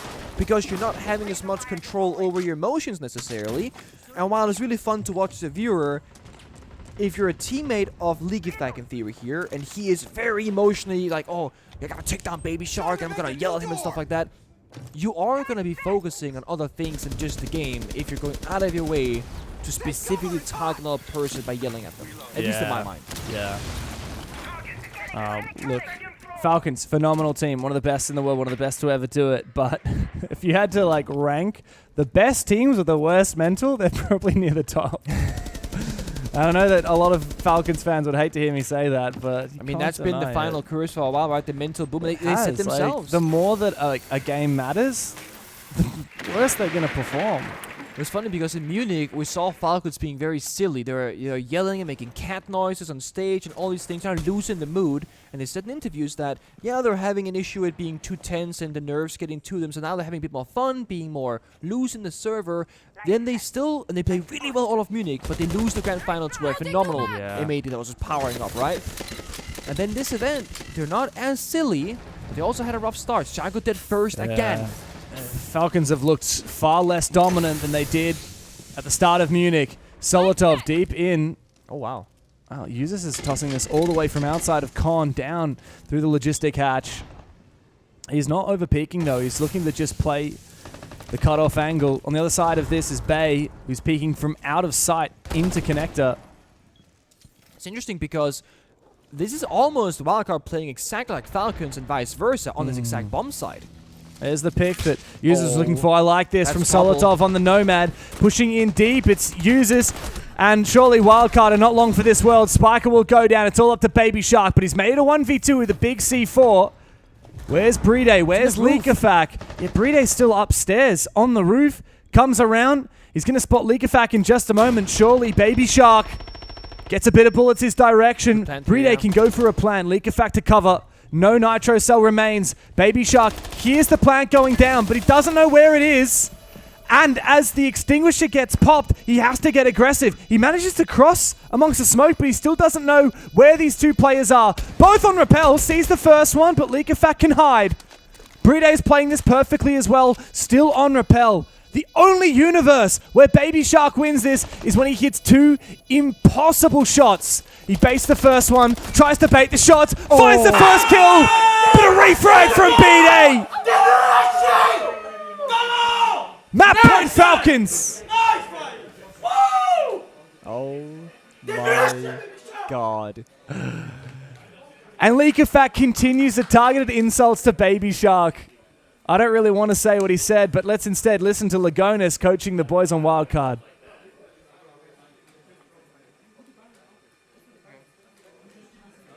Speak up, Lagonis, please.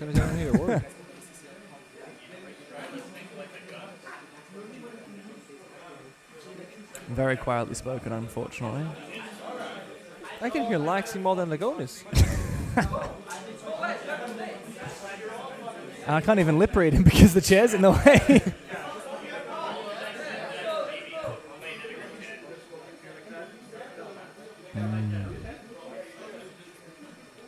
Do you think that what Leakafak's yelling out is going to be getting to Baby Shark at this point? So this is the thing, right? Leakafak is a very experienced player. Baby Shark is what we call an up-and-comer. He's also being hard targeted by one of the best players from France. But I'm telling you, there has to have something happen in the hallways between Map 1 and 2 because this was not a thing in Map 1. No. It's that, or it's because Baby Shark kept yelling towards Falcons in the first map, and perhaps they heard some of it. True, but like he wasn't yelling anything that bad. He was more yelling to his teammates, like "I'm having sex with them." It was funny. He was being goofy, right? Whereas Falcons are like, it's personal for Leakafak. I'm telling you, something in the bathroom happened between maps.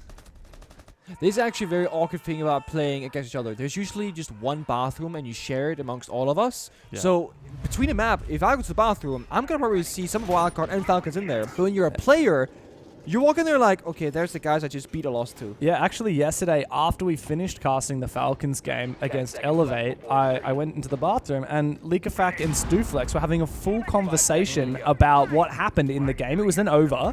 But Elevate were in the bathroom too. Like, they were just talking about it in front of them. I remember being a little bit jealous that I was in an English-speaking team because when we played Empire in the Grand Finals of 2019 SI, again, same bathroom. They can speak Russian. I have no idea what they're saying, but if I go to Fabian, hey, I think we should ban this operator, they can hear it. So it's like, sometimes I wish we could speak like a really foreign language that nobody else speaks, but it is what it is. That's why you gotta learn Klingon, mate. I mean, to be fair, the most deadly language would be Danish. Ain't no one speaking that one. You and Benja on the same Benja team. could talk the craziest strats or smack and no one would know. Besides production. Your brother told me that your Danish is not very good anyway. That's kind of rude from him, actually. Yeah, he's right, though. I have a bit of a foreigner's accent when I speak Danish nowadays, because I speak it once a month or when I speak to my mom. That's really it. So my family is like, you sound cute when you speak Danish, which is another word for like an idiot. But yeah. Look, they say that when I speak English back home, so it's...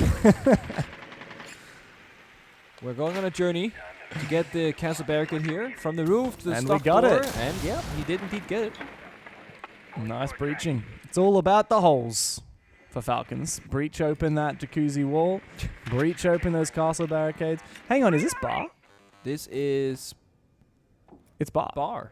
We are so distracted yapping, but it's bar. Hell yeah. It's Wildcard playing costumes and playing it's bar here. What they did on border, they're doing it again. They're running it back. I like it. I mean, Falcons have a 0 for 2 at playing the what's after tertiary quadrary bomb sites. The fourth preference bomb site. Bomb site. Falcons have not been pretty good on that. And again, it's very unorthodox, and most teams haven't seen this for a while. I really rate this bomb site personally. I think it has a lot of potential. Let's see if it can come out victorious. So what's the plan here? Start peeling away at the layers, destroy those castle barricades, get close to the bomb site, but don't get baited into trying to plant too early because of those Valkyrie cameras and those 3 Yokai drones active from Bay. Also a Nitro cell from Dash. Speaking about Yokai drones, that was very active. And Leakafak finds it, takes it down. Trying to scout outside a strip. Bay now gets on his SMG. Wants to try and stay alive into the late round to keep those Yokais active. 35 seconds. This is going to come down to the wire. And like you said, the Yoga drones, only 1 C4, though there's so many impact grenades instead. Uses down to 1 HP, gets shot from I don't even know where. In garage. But Falcons don't have a super clear take at the minute. No, I mean, they haven't actually taken a lot of control. Finally, Shaiko finds that kill on the dash, and that's goodbye C4. Trying to peek onto that player in the bathroom. It's Baby Shark. A second shot from the Grim comes out. Leakafak going for the backstab. He's sprinting through it, but time is ticking away. Less than 10 seconds remain. Kansan finds one, but Leakafak's going massive. Bride trying to force the plant down. Is there denial from Baby Shark and Spiker? As Spiker needs to get back into it from above, Baby Shark is not able to deny the plan in time. As Spiker comes in from garage for 2, but Shaiko and Solotov can hold down the fort. It's up to Baby Shark now to stave off defeat, but Falcons are about to close Clubhouse. They are back, baby. It's a resurgence for the French roster, and we're going the distance to Fortress. Beautiful. The recomposure. Leakafak still staying lippy as well. I think this is just Falcons getting that fire back, right? They're finally showing a lot of emotions. They're alive, they're awake, they're making good plays, good read adaptations. And Wildcard, they tried to play the most unorthodox Clubhouse I have ever seen, and it did not work this time. Well, let sleeping dogs lie is what they say, but it looks like Wildcard have awoken the beast. Border is a distant memory, and next up we're going to Fortress. Falcons, they've woken up and they are taking no prisoners at all. Exciting times. It's going to be our third mapper. Oh my god, finally! A close series! Every single game we've cast has been 2-0. And yet we've still only had a 7-0 and a 7-2. It's been fast. It's overtime time. It means Fortress, give us an OT. Overtime, go the distance. We got a Wildcard who plays very much their own style. We got Falcons, the more fundamentally sound. It could be a banger of a map. Oh yeah, just prep me. What do I expect on Fortress? I've barely played this map, let alone casted it. Honestly, I think Fortress plays out very logically. You either gonna have your direct attacks or your crossover clears. It plays a bit like Night Haven Labs or Chalet in my mind. Oh, I'm so excited for that. We'll get to that in a minute. For the last moment, let's cap off Clubhouse. From the get-go, Falcons, they were in control. Wildcard got an early round at the start of the first half, but as those defenses went on for Falcons, they just got more and more in control. Dash had a bit of a stinker, actually. Yeah. I saw when he was 0-4 playing these shields, I'm like, you know, you're playing shields, the executes aren't working, whatever. But then he became a Ying player, and then on defense played various operators. He never really found himself in his stride in the server. Meanwhile, all of Falcons, they were much more fired up in the scoreboard than on border. Yeah, unusual for Dash. He was picked up from Brazil because he was a great fragger on that old 7M roster. He's a great shield player as well. Yeah. And we just didn't see that today, at least not so far. Third map is still upcoming. Fortress, man, I'm so excited for it. Do you think Falcons is going to run away with it from here? The momentum is squarely on their side. I don't think anyone's going to run it. I genuinely believe Fortress will be a close one. When I saw it for the first time yesterday between the Secret and SSG, very similar story. It's a bit of a back and forth. Yeah, I don't know. I just want to see a little bit more of the Baby Shark we saw on map 1. He was so... He was saying things. He was doing things to me. He was doing things to Falcons as well. Fortress is our third map to settle the best of 3 series. It's coming to you just after this, so stick around for more.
It's finally time. It's map 3 between Falcons and Wildcard.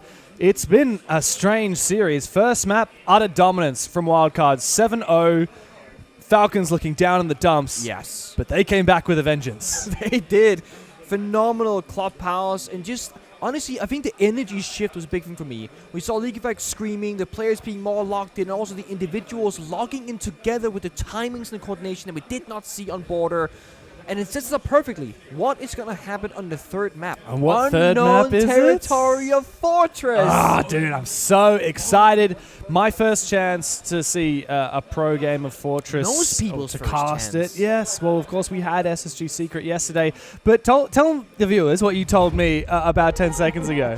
It's a fun map. It's going to be a bit of over clears, some roam clears, some direct attacks, a lot of possibilities of different play styles, and I think that's why exactly that Falcons versus Wildcard could be phenomenal on this map. These guys are going to interpret the map very differently to what we saw between SSG and Secret yesterday. Yes, Falcons and Wildcard battling for first place in Group B.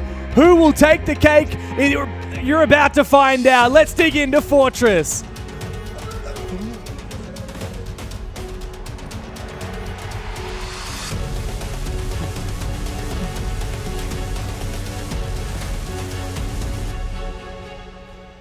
Good luck, have fun. In fact, League Effect only said have fun. No good luck on his side. He doesn't want to give any luck to Baby Shark after what happened on map 1.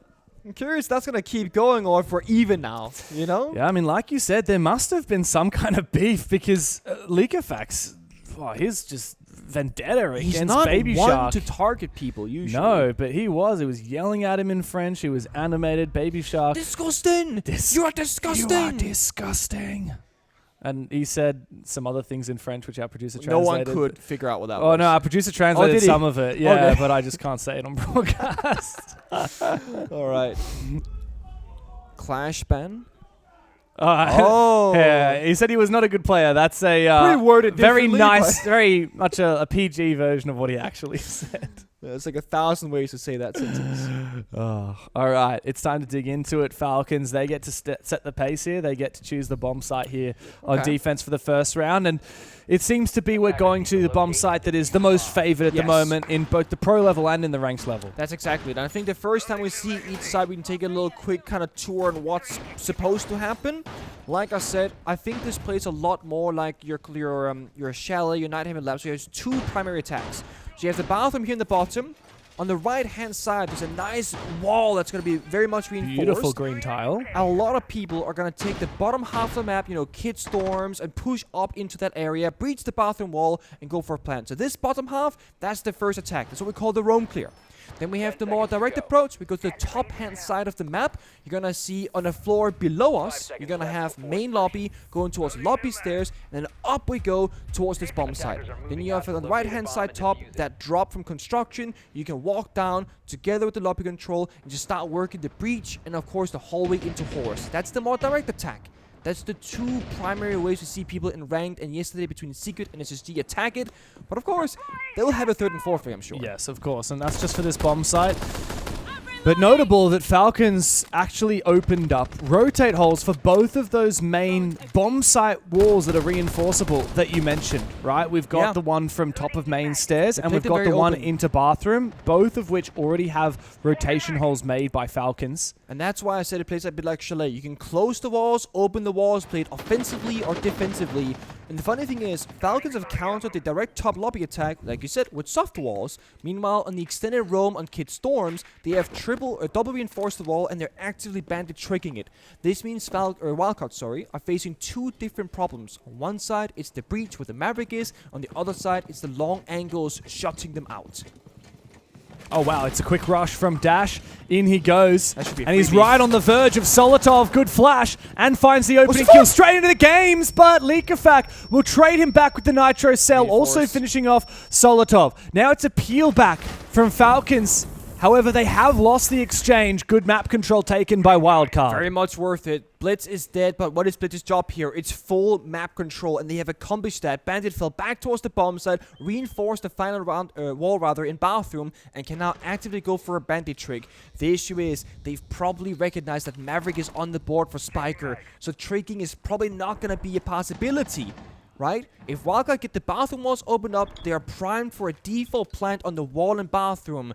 If Falcons know this, they have two options. Since they've lost the C4, they either have to go for a kill or two by playing aggressively in the hallways or rely solely on breeding on the smoke to deny a plant. But there's a whole minute left. And Leakafat can just contest the hole as it's open. Spiker was caught in a bit of an awkward spot where he's vulnerable to the hallways to his right and now to the breach.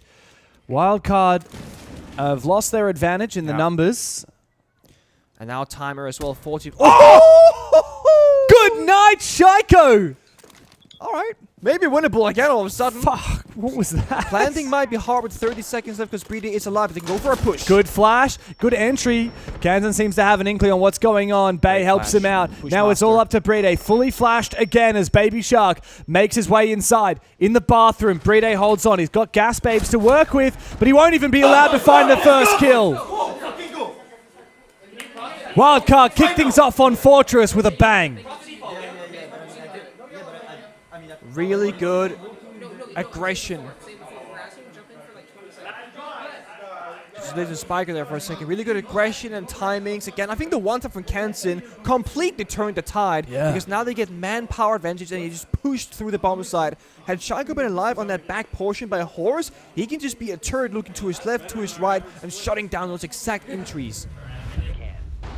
And so Falcons, they change things up immediately. We're going to go to games and dorms, which, look, a lot of people say is a secondary bomb site, but look, I love the little breakdown you did at the start for that first bomb site. Can you do the same for this one as well? Because it's a little bit different. There actually is an external wall onto this bomb site directly. Yeah, there is. So in the very bottom left-hand side, we'll see where Spiker started the round. Right below where Shaku's running, there's a double wall leading straight into the bomb site. That's going to be that direct attack. You get that wall after the replays first. Maybe we can break down the previous round if there's anything more to say about it. I will break it down. What's up? Boom. That was it. That was the round. The whole round was just that one tap, wasn't Flash, it? push, play together. No, I did love that from Wildcard. Great exit, great entry, and of course Baby Shark to close. You can breach that exterior wall. Oh, here we go. Cut the bomb site completely in half, right? No rotations are happening. Then you go in where Dash did before with that vending window next to the breach. You also go to the drop, bottom right-hand side. We call this the blue drop where I'm from because it's a lot of blue tarp. Where the top is. That's the direct attack. The breach, the blue drop, very simplistic, very direct. Then, if you go to the top portion of the map, the same thing as before, right? That's the roam clear. You go in lobby, you go in and take horse control, and you push closer and closer towards the bomb side, and you do the thing in reverse. Now you breach the bathroom walls from inside bathroom in towards meeting and attack from that side. So again, direct attack or full map clear. Of course, there's that main staircase right in the center of the map as well, which can provide flank avenues towards both sides, but it's kind of isolated, and that hallway is pretty dangerous. It's a bit of a no man's land, and there's such good sound on that staircase. It's just wide open. It's not a closed-off staircase, so I just find often you just get heard, essentially, if you go for a flank there. So it seems to be the roam clear at the moment for Dash as he makes his way forward. He's got support as well. I believe Kansan was just behind him. Now they're looking to breach straight on into office. And the horse control from Solotov as he peels back towards bathroom. And Falcons, I mean, it really was just shoot drones and fall back. They're all abandoning the roam, retreating onto site. Now, will they reinforce this wall? They can't. There's none left. There's a good reason for this. That soft wall has been shut open for a very good reason. If you play Thermite, you can actually put it on the far right-hand side of the bathroom wall and explode the meeting wall next to it. That works both ways. Where Brita is sitting, you can put a Thermite charge on that side and blow the bathroom wall as well. So Thermite can have a lot of tricky effects on this map, but because of the whole trickery that we're seeing, it's going to be the Maverick and Ace coming out rather than the Thermite. But those small tricks can save a round. And that's like some tech that teams have figured out so quickly about where you can put these exothermics. Kansan's drone spotted very early there as further up, Wildcard are breaching open the wall directly onto site from inside a bathroom.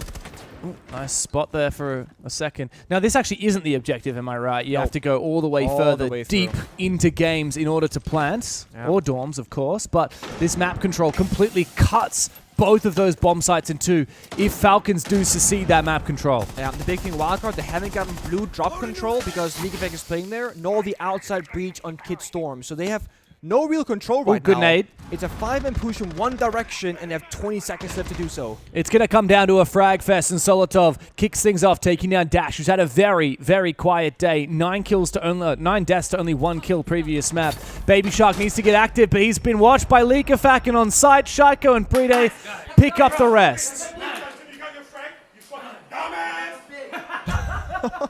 Let's go, guys. No more yelling at Baby Shark. No more yelling for now. We're locked in. Very simplistic attack, like I was saying. You really want that split pressure, much like I say, Night Haven Labs, Orange Chalet. You can't go 4 or 5 people from one side of the map and push over, because the bomb sites on this one are quite strong. So that's why you want to get that external wall opened up, or a backstab. And while Baby Shark did try and flank the blue staircase with like 10 seconds left, it was a solo push. Super risky, and he's very far off his teammates. So you're going to have maybe 3 people push the front, and 2 people push the back next time. Yeah, it's a hard bomb site to attack. I think particularly because you can't just go into meeting and plant. You have to go one step further, and then there's a crossfire from the door inside of games and the breach on the dorms wall. So yes, I think Wildcard maybe need to think about a bit more of a split push next time. Yeah, and I mean, they're playing the Maverick every round. They have so far at least, and it's great, but did you see Maverick once last round, like using the gadget? Not really, Not no. really, because they didn't get to the walls that were relevant for the Maverick on the inside. True, and you get so vulnerable playing that Maverick. Yeah, so if they had gotten this exterior wall, just with a little Maverick line, that can actually see where Breedio was playing on the Bandit, or Leakafack was playing on the Bandit. So, small things again, new maps, so there will be things that get missed and different interpretations and whatnot. There's no only correct way of playing this one. But it's curious to see especially how Falcons will attack many rounds in the future compared to Wildcard and see those different interpretations. Do you have an inkling on whether Fortress is attacker or defender side at the moment? I would say it's attacker favorite in ranked play. Really? At that level at least. And I think it'll start off right now maybe with a slight favor towards defense. I think in 3-6 months from now it'll be attacker favorite. Really? Wow. Yeah. I think it's much like Clubhouse where you can pick apart every single bomb site strategically, where the defenders will not have many win conditions. And kind of like Night Haven Labs and Chalet, you're relying on a few good kills or good moments in the round as a defender to have a good shot at winning. But we'll see. I also think the downstairs bomb sites are very strong and no one's playing them yet. No, well, Falcons has actually decided to repeat Master and Bathroom instead of going over onto the Kitchen bomb site, which, I mean, Orhamam, but sounds like Kitchen is more favored. Very much so far. At least yesterday's matchup, that was the case. So this is the other attack, right? The more direct one. They're working lobby, they're working the construction drop, they're locking down the flanks with Nomad and Gridlock. The thing about this attack that can get tricky, you can easily find yourself stuck in the hallway right above them. Plus, they haven't brought a hot breacher besides one set of can openers from Deimos. So very limited hot destruction, and it's not range destruction. But this hallway right here, you can get stuck so easily. Bay's got the Gridlock F90 for those long angles, and Shaiko's trying to duel him. Dash is forced back by the gas. Top of main stairs, and you're right, it's very claustrophobic here for Wildcard. They've got cans on the other side in tower, but, I mean, he's somewhat isolated as well. Worried about a flank up from the ladder. Again, they're missing that backstab potential. Horse door. There's a door from the outside going straight in. There's that long hallway we call Museum Hallway. There's also a window from the outside they can utilize. They're all just stuck inside the building right now. Actually, no, Spiker's in the window. That's great. I mean, he's only on the side window. He's not pressuring the door on the other side. He's going. Yeah, he is actually rotating. There we go. So he might actually be able to make an entry from here, but he's going to need to have a big impact because Baby Shark's gone down. Spiker misses his opportunity as a player sneaks right on past him. But meanwhile, elsewhere, Wildcard have found success. Bay can start making his way up this hallway towards Horse and to regroup with his teammate. He will take down Leakafack, looks for another one, but Solotov holds down the fort inside of Bathroom with a deployable shield to boot, but Kansan finds his number, and Wildcard erupt onto the bomb site. Great cover, great cross, and again, the rotations were perfect. We're just talking about how the window and the horse door is so important for the backstab potential, and then it came through.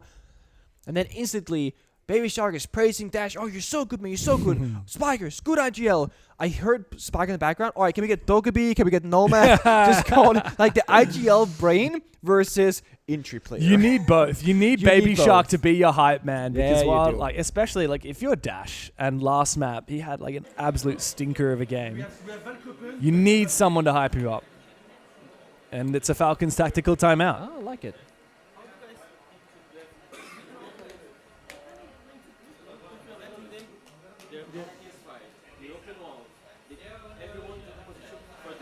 Then they use their agility, then you get fucked, you know? Yeah. Basically, I think you should play more aggro. And you don't want to play echo, but play something to retake or just retake the shit, you know? We have smoke, we have a semi. I think like they just let them play and they're doing the most quality team.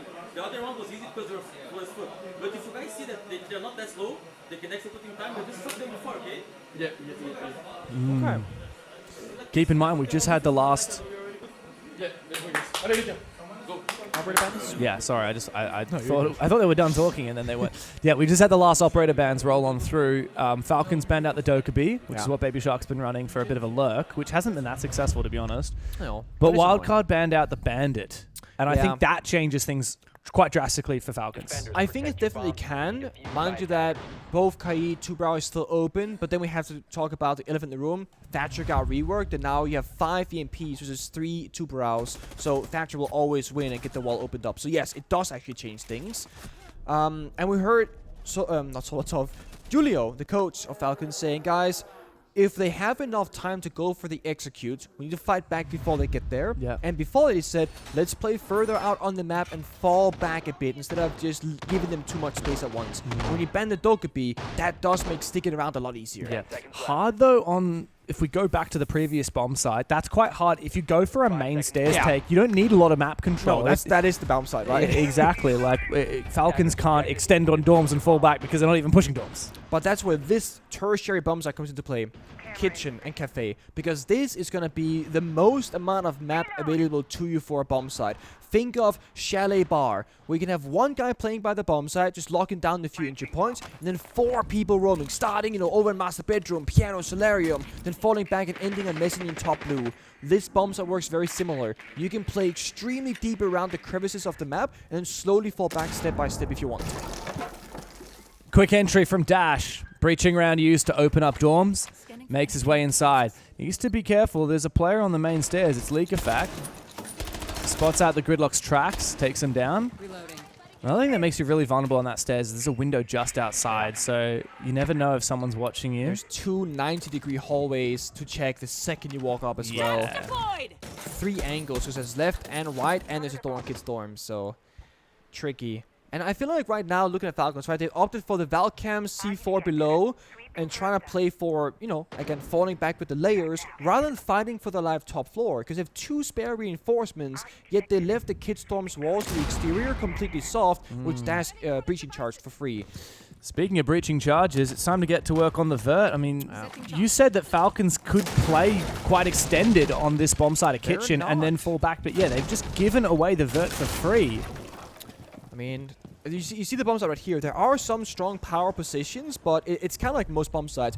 It can't fit 5 people. No. You see right now with Leakafact, like, where am I going to play? Okay, now we replace my position because I'm getting tracked. Now I'll play on cams, but there's vert everywhere. This one hatch that we're looking at right now, that's going to give a lot of pressure that Falcons have to respect for the remainder of this round. Because if you hot drop, you're in the middle of the battle. Oh, Shaiko's found Dash, though. Oh, wow. Good cam at main stairs.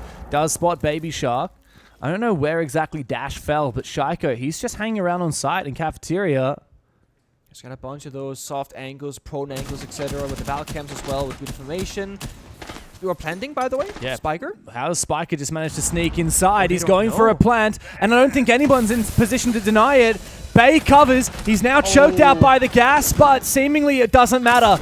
Falcons have to go for a retake, and Kansan's getting active in the bomb site for 2 big kills. Hungry for more. Solotov finds him.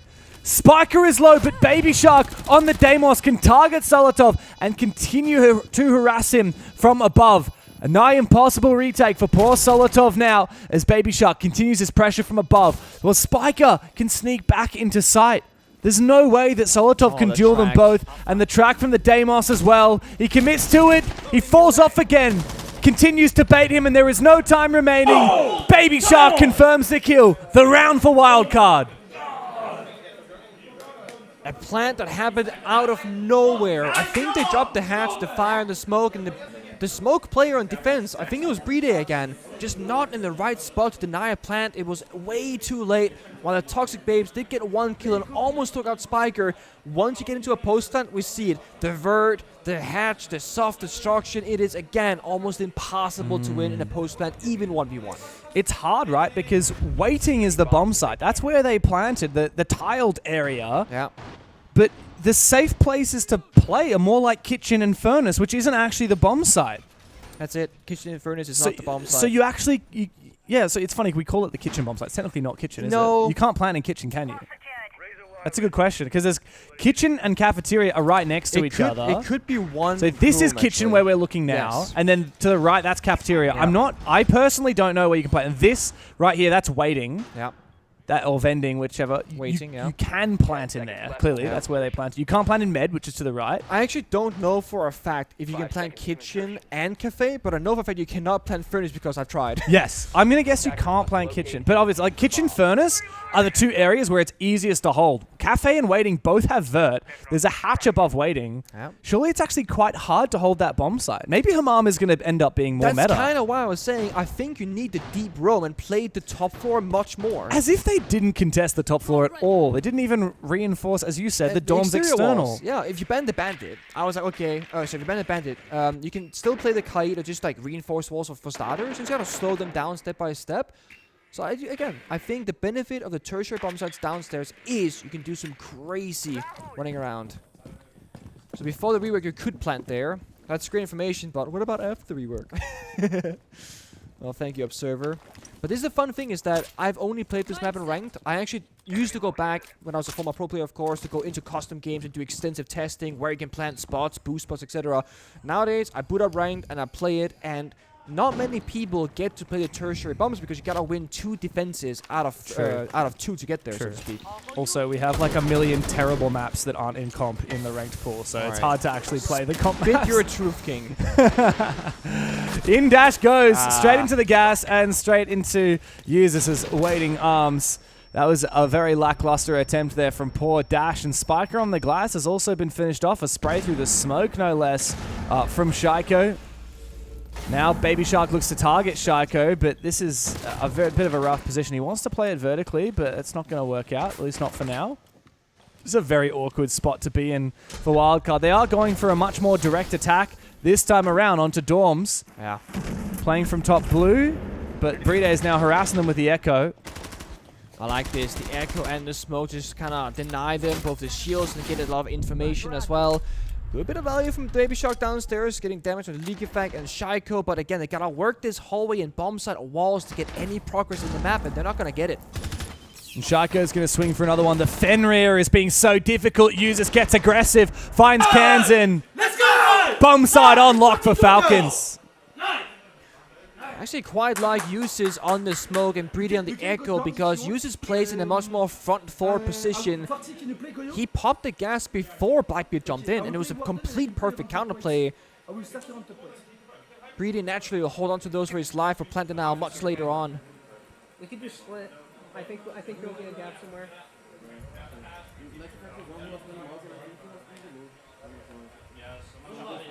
You know, it's not a bad call by Spiker, but you could make a meme template. It's like, tier 1 IGL. We could play split. We might find a gap somewhere. Literally the meta, though. I'm just purely memeing here. Literally our top tier Rainbow Six. It's not a bad call, but it sounds really outrageous when you just listen to it out of context. Yeah, you know what's the funny thing is that is literally the current era of Siege. Like, if you're like IGLing your rank stack and you have this expectation that you have to sit there and be like, guys, you play here, this is how it's like. No, I mean, that's like, not the style sometimes a good leader is just like, guys, let's just like fish for a bit and see what's good.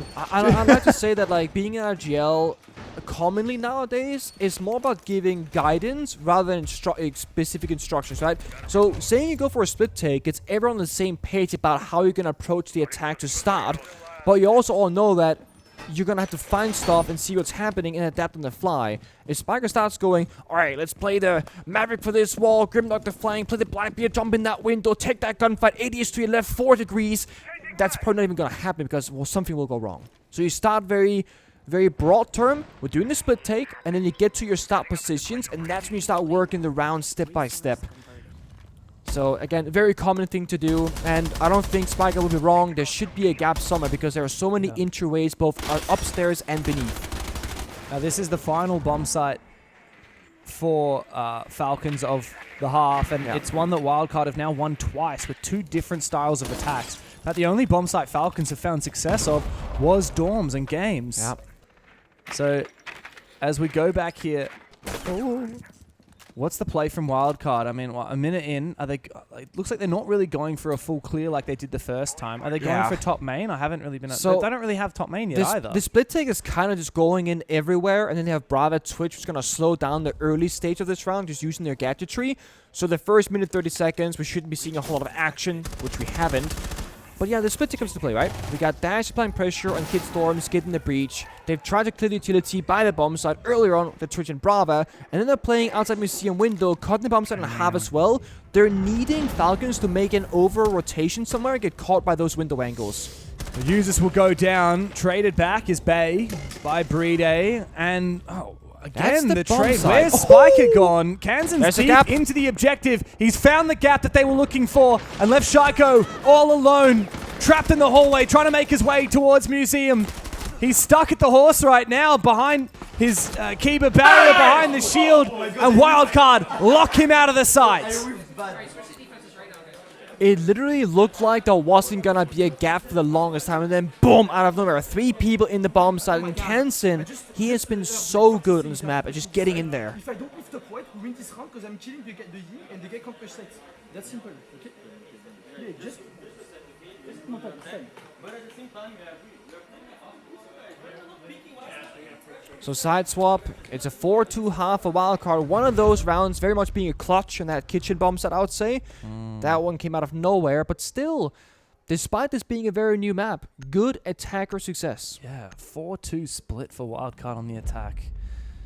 As we move on to their defense, Kaid and Bandit ban. Yeah. Hey Falcons, all right. You Not see where their priorities lie. Yeah, it is a spell and ranked. It's a very hard destruction oriented map. I mean, every round I'm on Bandit triggering something, and I'm asking for a Jaeger or Rooney Awamar to help me survive the grenades.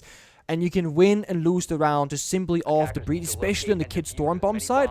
But you can bunker up everywhere in theory. That's the beauty. You can play, like I said on Chalet, open walls or closed walls, and then you can play your front fort operators or your wall deny operators. It's funny though, because Falcons, who are placing so much into these wall denials, they didn't play Kaid once in that half. No, I think the Thatcher rework, that's my theory. Oh, sorry, it was eventually banned. Well, the bandit was banned. No, sorry, Kai it wasn't open. banned. So it wasn't banned at all. when the bandit was banned away, they never tried the Kaid 2 bra, right? And the only theory that I have on that is that Thatcher now counts it. Before, Thatcher had 3 MPs, 2 brought 3 solo canisters. I think conversely, the argument there is if they're having to bring Thatcher, yeah, they'll get weak somewhere else. Yeah, they're weak somewhere else, and that's clearly the reason why Falcons have banned Bandit and Kaid. It's because they actually don't want to play many hard breaches. Exactly. They want to play your operators like, I mean, your Deimos and your Dokubu would be nice, but they're banned out. Yeah. You want to be playing your Grim. You want to be playing all kinds of Shields other if you stuff. want, etc. Funnily enough, they're not really bringing any of those operators except for the Monty. But it just gives you flexibility where if one important person dies, you can still get through the wall. And mind you, with the Mute nerf not stopping Ace or can openers, Mute isn't the wall denying operator anymore. True. He's purely a drone denial, Deimos, Dokubi denial, whatever. So it does mean that Falcons can guaranteed, no matter what, get through every single wall they desire and just have more freedom in the server. And I actually think the Monty here for a new map, that's what I would do. Yeah. You take the shield, you walk through the map and go, there's a guy on yellow ping, set up the flank drones. Yeah. But now we gotta see Breede do something that he only tends to do when he's on the shield. He has to IGL and lead his team forward because he's the only one with eyes in front.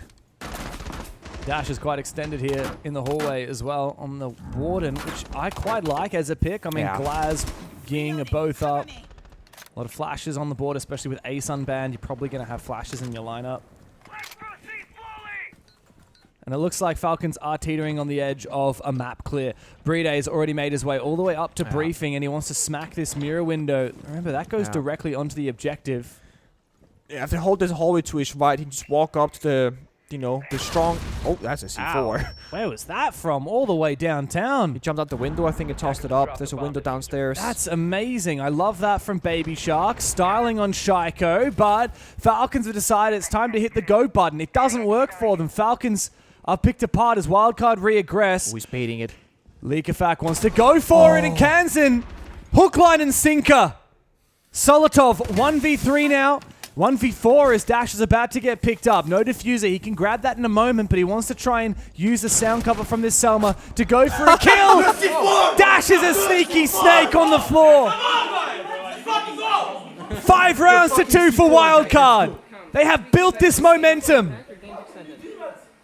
Not sure what happened to Brede that round, but he disappeared way too early. And Kansan again, the hero of Wildcard. He's 11 kills. Oh my god. Let's go, guys. Didn't catch the beginning of that, but it could have been like we're screaming like it's the end of the world, but it's not. Comms issue, perhaps. Bit stressy in the server.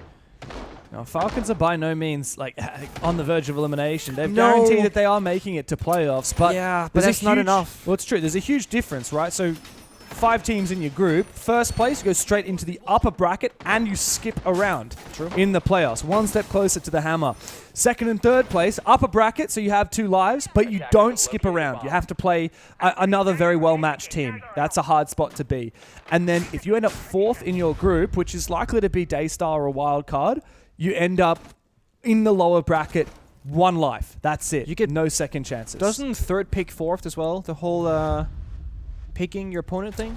I believe second 2 picks 3. Oh, 2 picks second 3. Seed picks the third seed. Right. Okay. Fair. Okay. But yeah, so Falcons, look, they're not on the verge of elimination, but you certainly would be expecting it's them or Furia who are going to end up getting that bye in the upper bracket. And with how many games they've dropped so far, you certainly wouldn't want to be in that position. They need to win this, but they need to come back 3 rounds to even things up on their attacking side. But Baby Shark, he's found his mojo back again with that C4 outside. So devilish. He has to be careful, though, because if you look at the defending lineup, this is speaking stall and time denial. Clash, Mira, and then Tubrow without a kite to pair it with. They want to say, okay, Falcons, we had a pretty slow attack last round. We fought you, we won, whatever. What happens if we don't fight you? We just burn down that clock. So it's very important that Wildcard, they don't take the fights too early. They can stick around like Kansan and Baby Shark and play a bit aggro, kill drones, but they must fall back step by step and play around that bomb site. And Falcons, like you said, very slow last round. They're trying to expedite things this time around. Even the barricades, that shows that Wildcard are trying to slow Falcons down. That just adds, what, 2 or 3 seconds of smacking that. Solotov makes his way further. Drones up. Takes down a mirror window. Keeps on peeking. But guess what? Yeah, they're going to DMI. reinforce it. Oh my god! Style points for Wildcard as they fortify the bomb site further. But Shaiko, he snuck his way up. He's got revenge on Baby Shark, but now he meets his maker in Dash on the Clash. This is my fear. Baby Shark, he's a great player, but he's also usually just a little bit too far in the front lines. So eager for a fight. Could have played behind the Clash, playing safe again by that bomb site, but he goes down early. And he got in a kill. He's the hero. Tubrow. Right now, he's the villain. Tubrow goes out. They can stall for 36 seconds of total time. If you stack them back to back to back at the max duration of 12 seconds, that means that when this wall gets opened up, Falcons have less than half a minute to work with to make all the plays. Oh, big Nitro. Oh, he's frozen in the thing, so it freezes him as well. He can't pop it. Unfortunate for Spiker. Solotov wants to keep on peeking. He's Another going to reinforce it reinforcement. again. Not again. Another Nitro cell. This one will land on Solotov. Can't confirm. Falcons, they cannot find their way into this bomb site. And even with Solotov picked up, Wildcard continue peeling back the layers and refortifying the bomb site. Still one Tubrow canister in pocket as the wall attempts to get breached. Kansan will just freeze it again. League Effect might have a flank here on the blue drop. There it is. There's a Clash shield, but they're not watching it. This is a perfect gap with the right timing. And uses, he makes his way forward, but the Clash shield gets activated. Leak Effect goes down. Dash is holding down the fort with the Clash. Well, Solotov finds his entry on site. Shaiko will join him, and Wildcard at the drop of a hat just rely on Spiker. He's just around the corner. Let's go, boys. 9 seconds left. Had they stalled for 9 more seconds, that play from Spiker, ratting in the corner, will win the round on 0 seconds. But they were quick enough to the punch. Perfect timing from that flank from League Effect, applying that pressure, making Clash look in the technically wrong correction, saying, hey, look at me, I'm the focus. We also saw a new mechanic that came out last patch. It is how EMPs have been reworked recently. It used to be the longest time that, let's say I am a smoke and I toss a smoke canister.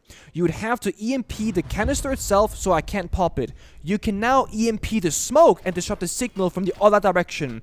So when you had the two-brow, or the mirror rather, in the two-brow freeze tossing out the C4 wasn't jammed. The mirror was. Yeah, because she the can't mirror, activate. she has to leave the freeze to pop it. But had you tossed the C4 into the freeze, you also can't do it because now the C4 is blocked. So the signal can get disrupted from 2 different directions, and that's very new. Yeah. Only a few weeks old. Yeah, and players are still getting used to that. You saw the confusion. You kept popping, like, why is it not popping? Exactly. No, it's funny. It happens like back in the old days. You couldn't get on your cams while you were next to a mute jammer. Yeah. Because it's being blocked, right? But now that effect is universal for all gadgets. Yeah. And applies to the freeze as well. Look, Falcons finally get themselves around on the attacking side. But they are still trailing behind by 2. And they can only afford to lose 1 more. Otherwise, if Wildcard take the series. And with that, I believe they'll also take first place, depending on round diff. I think they might lose out on round diff to Furia. So I think Furia will actually end up at first place. Yeah, I think honestly, maybe if they win this literally 7-3, they might just etch it out, but it's very close. Yeah, I think I'm not sure. I think Furia's got their number on the round count. But of course, what really matters is just winning this game for either of these teams. There's 3 points up for grabs. The loser will still get 1.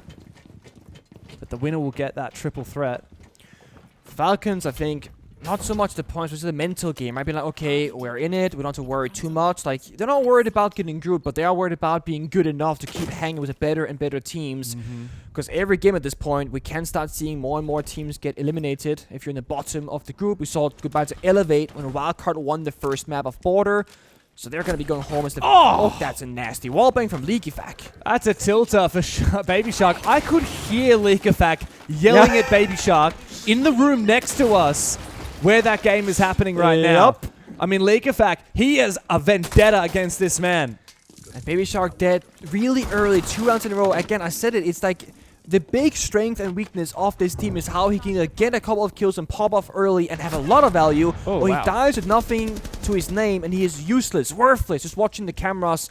Thankfully, Dogebe's been banned away, so he cannot get disrupted. He can give good information to his team, but you're down a gun, and that's the most difficult thing here. A lot of angles to worry about on the kitchen bomb side.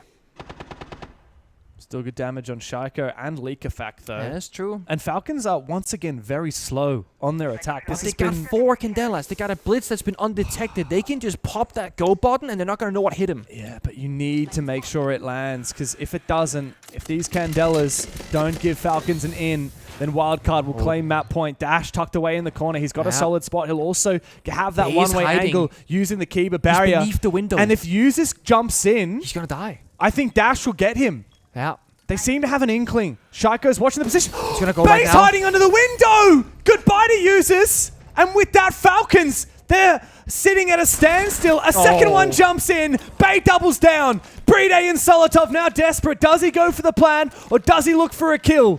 Bride needs a little bit more, but Bay is still lying in wait. Solotov covers for 1.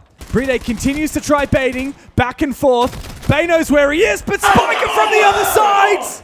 Let's go! Wildcard! So good, bro. A reprisal and match points over Falcons.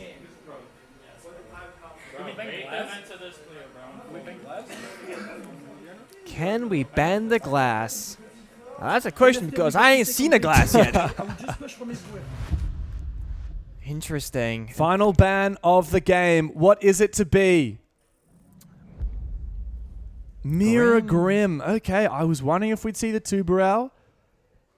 I was wondering if we'd see the Ying. I mean, Goyo looks really good on paper right now. Yeah, there, Baby Shark instantly locks in. I was going to say, because, like, if you want to play for that denial with the mirror and the two-barrel, the only thing that can kind of replace that is going to be the Goyo, and that's your game plan. You got to pick it up. But it does leave a lot of shield play, both the Blitz and the Blackbeard open for the attackers. Oh, Hammam. It's happened. It's done. We have seen all 4 Dude, bomb sites. this is classic. Yeah. This is, It's again, Wildcard. from Wildcard. They play every they did it bomb on site. They did it on Border. Play customs. They played Customs. They did it on Clubhouse. Played they Bar. played Bar. And now here they're playing Hammam, which, I mean, I guess we didn't see this in Secret SSG. Do you happen to remember? We did not. Oh, it's the first time. Unless I missed a round. The first time at Tier 1 LAN, we are seeing Hammam on Fortress. I mean, this is so exciting. And Falcons, they have shown that they are really bad when it comes to playing the underplayed sites. So I don't want to talk about the exact map pushes like I did with the other bomb sites because I'm not too familiar, so I won't go into detail. But there's one thing to look out for. If you go to the B bomb site downstairs, that wall, that's the site. And there's a little half wall on the right-hand portion, so you can breach the exterior wall, walk into the close right, and instantly go for a plant. That's the cheese plant. That's the big vulnerability. If you're roaming too far off or don't have planted out like a C4 or a smoke, that is how you lose the round instantly. So just keep your eyes peeled for that. There's a Goyo, there's a C4, there's a smoke. It shouldn't be possible, but who knows? We've got Thermite as well on the board. No Kaid, no Bandit, and no Tubarão either. So that wall will be breached very quickly directly onto the bomb site. Now, Kansan's going to have to stay nearby just to call for the team.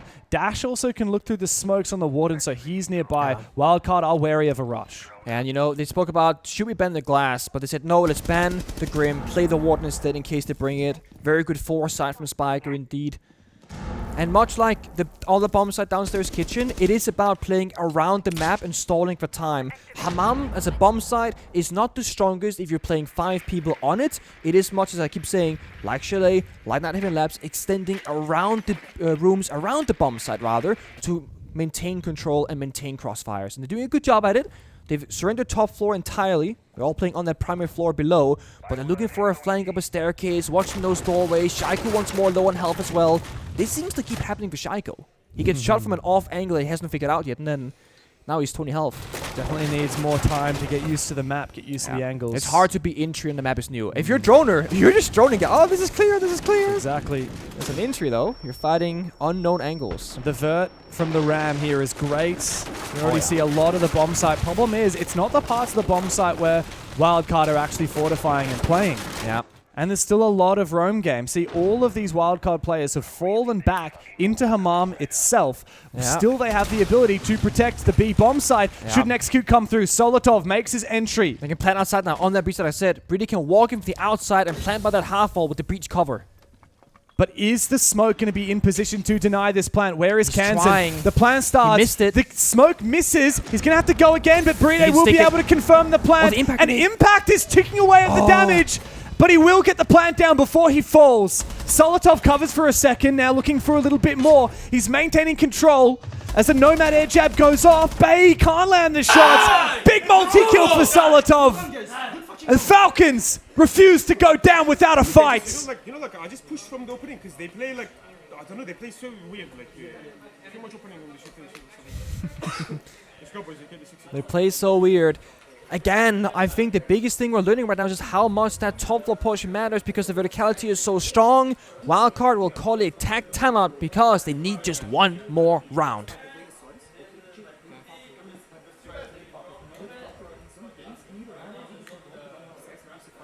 Do you want me to early fight if they're pushing 11? I think it's fine. Yeah, or yeah, it's fine. Just wait.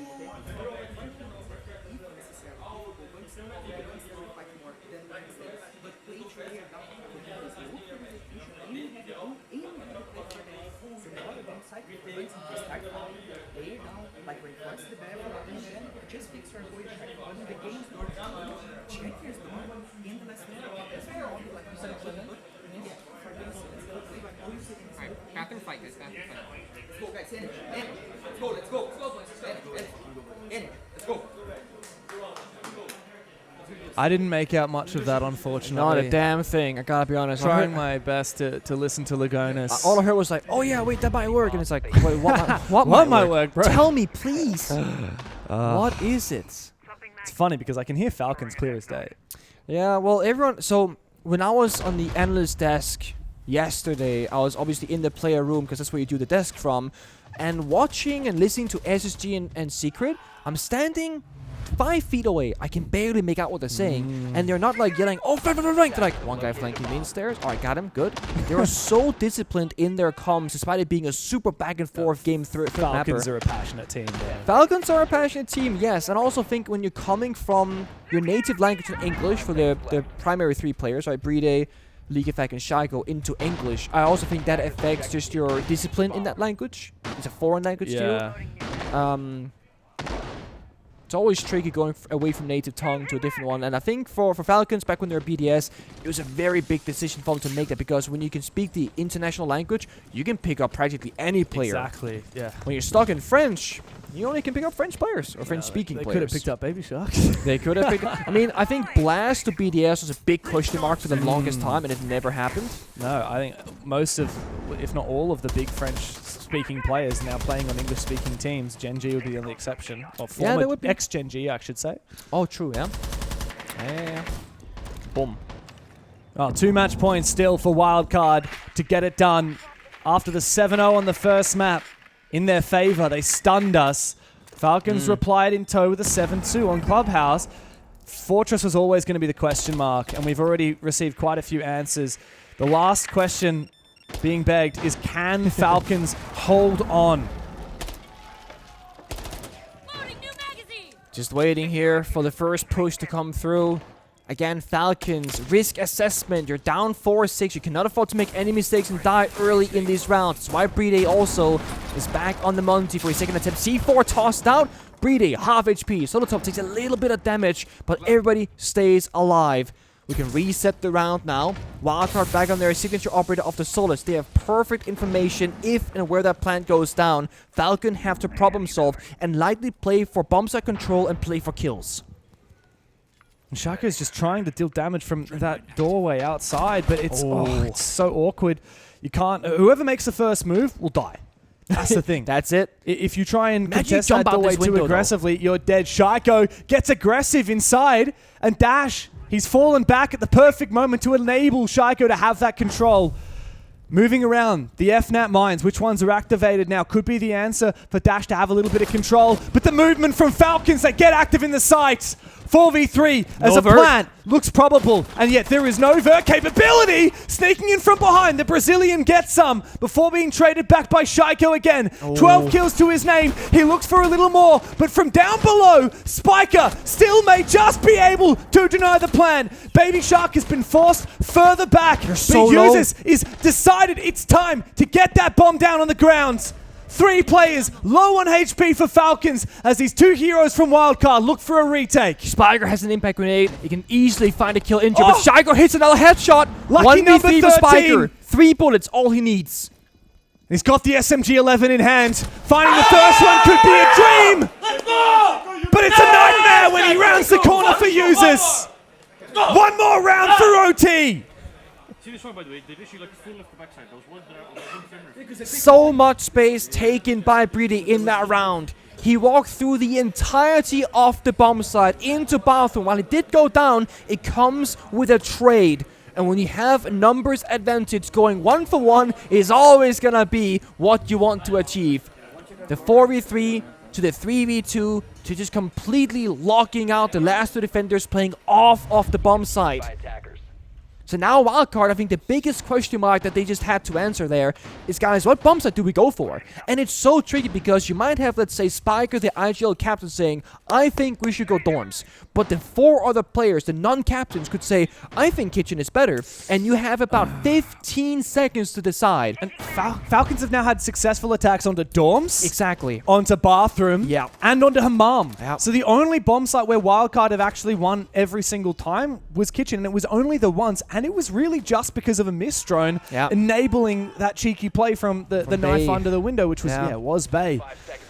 That's it. Wildcard are in a very unenviable position now. Despite having the match point, it feels like that momentum has slipped away. Oh, it does. And Brede, to no surprise, again, is going to stick the Monty. And I think if you're having an individually difficult performance, which I don't think Brede has per se, he's playing a very specific role, but he's finding so much more value just being able to take space for his teammates. When Breedy plays the blitz and dies early on the entry, or when he plays a gunner or a half-breaching operator, they get stuck in the hallways and outside the bomb site. When Breedy plays the Monty, they know for a fact, unless he completely trolls it, which he doesn't tend to do, they can get in the site. They do have a fighting chance to threaten the plant.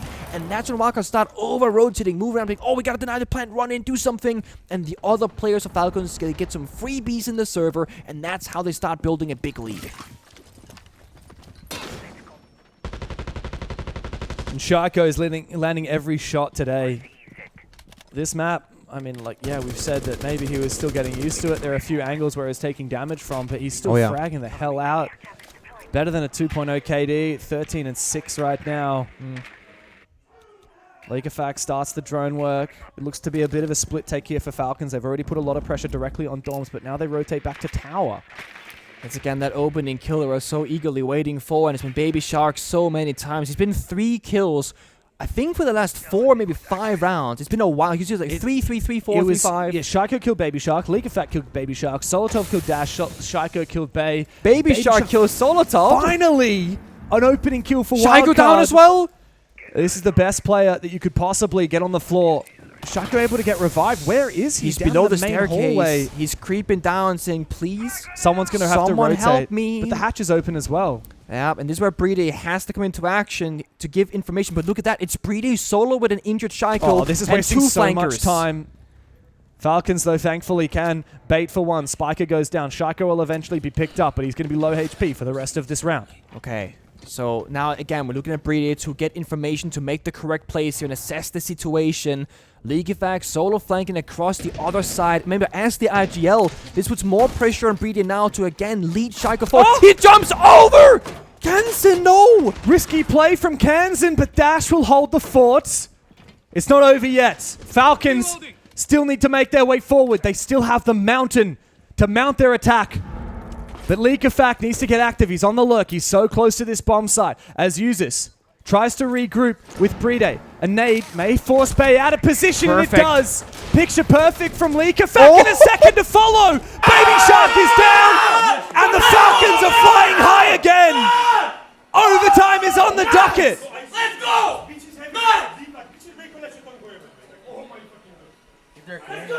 The most important round in a while for Falcons. They need to make that comeback a reality. And the team is split in 3 groups.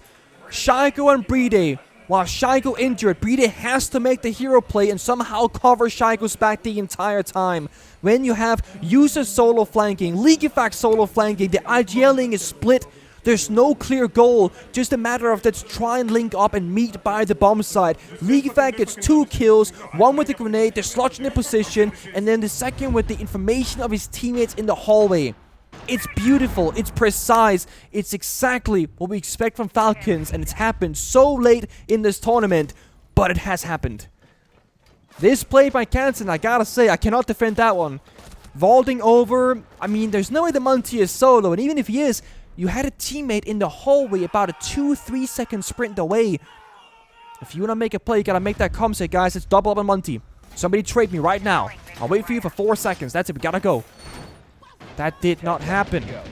Wildcard, they stay on defense. And right now, I don't know if that's where they want to be. No, we really just need to freshen things up for Wildcard now. It's been 3 rounds in a row for Falcons.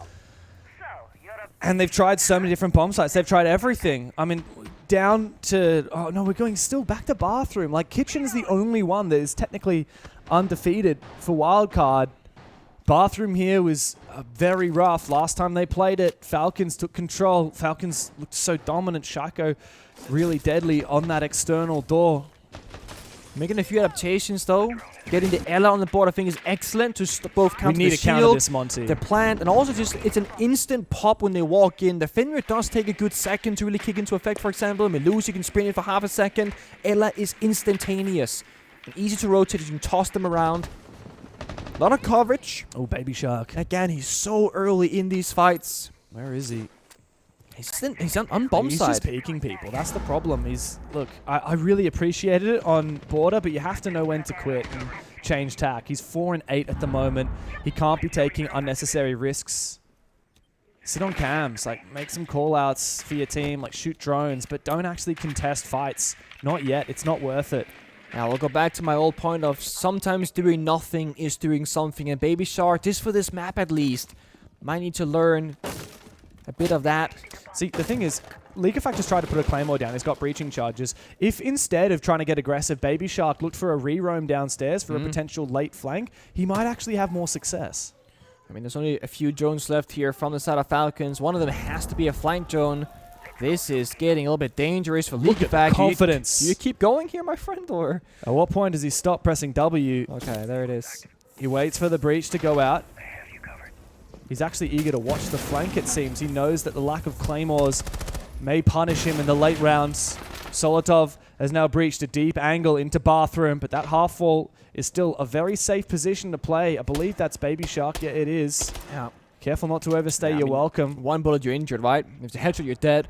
And he has a C4, so he is one big part of the plant denial. And the thing is, as long as you stay alive, Falcons have to go for a deep push. The more guns you have alive to shut down those entry engagements, the better. Planting, again, not an option. 2 C4s and smokes. It has to be Falcons going for kills again. And Brede can be the tip of the spear here with the Montaigne. He can march his way into bathroom and poise for a plant. Force the re-aggro. Kansan, though, steps up and takes out Shaiko. Where is Baby C4 Shark? shot. He's on the floor, but there's no nitro cell to deny the plants. And so it is confirmed. Solotov in an awkward spot. The smoke is going to gas him out, but he will survive. No! As he rotates out, Bay catches him. Brede needs to be the one to watch for this plant now, but he's been covered off by Kansan. 13 kills to his name. The Ella looks to continue his flank. It's just uses to cover. Spiker now picks up Baby Shark, and we're in a 4v2 for Wildcard. And the Monty's gone down. Brede cannot stand tall. Uses as the last one. Finds one, but not the second. It will be a 4th match point opportunity for the North American squad. It comes down to a huge clutch, and again, a small slip-up, right? There were 2 C4s, and what I said could happen did in fact happen. Baby Shark hit by one bullet in the shoulder, gets injured. C4 doesn't exist. The second C4 from the Warden got shot mid-air from Solotov because he had to sprint into a poor position and toss it while actually blinded as Warden. Couldn't have time to get the glass on first, just panic in the server. The smoke toxic babes were not spent early enough or well enough to shut down the plant. But what a retake. And here we are. Finally, Wildcard get a defense. It's been a while. It's been a real drought. 3 rounds in a row. They struggled. And their reward is to switch onto attack where they were loving it. 4-2 half, if I 4-2 recall. attack, yeah, at the start of this game. We need to see a little bit of a resurgence of players like Baby Shark. I mean, again, he's made too many poor decisions. 4-9 now. A real far cry from the domination of the first map.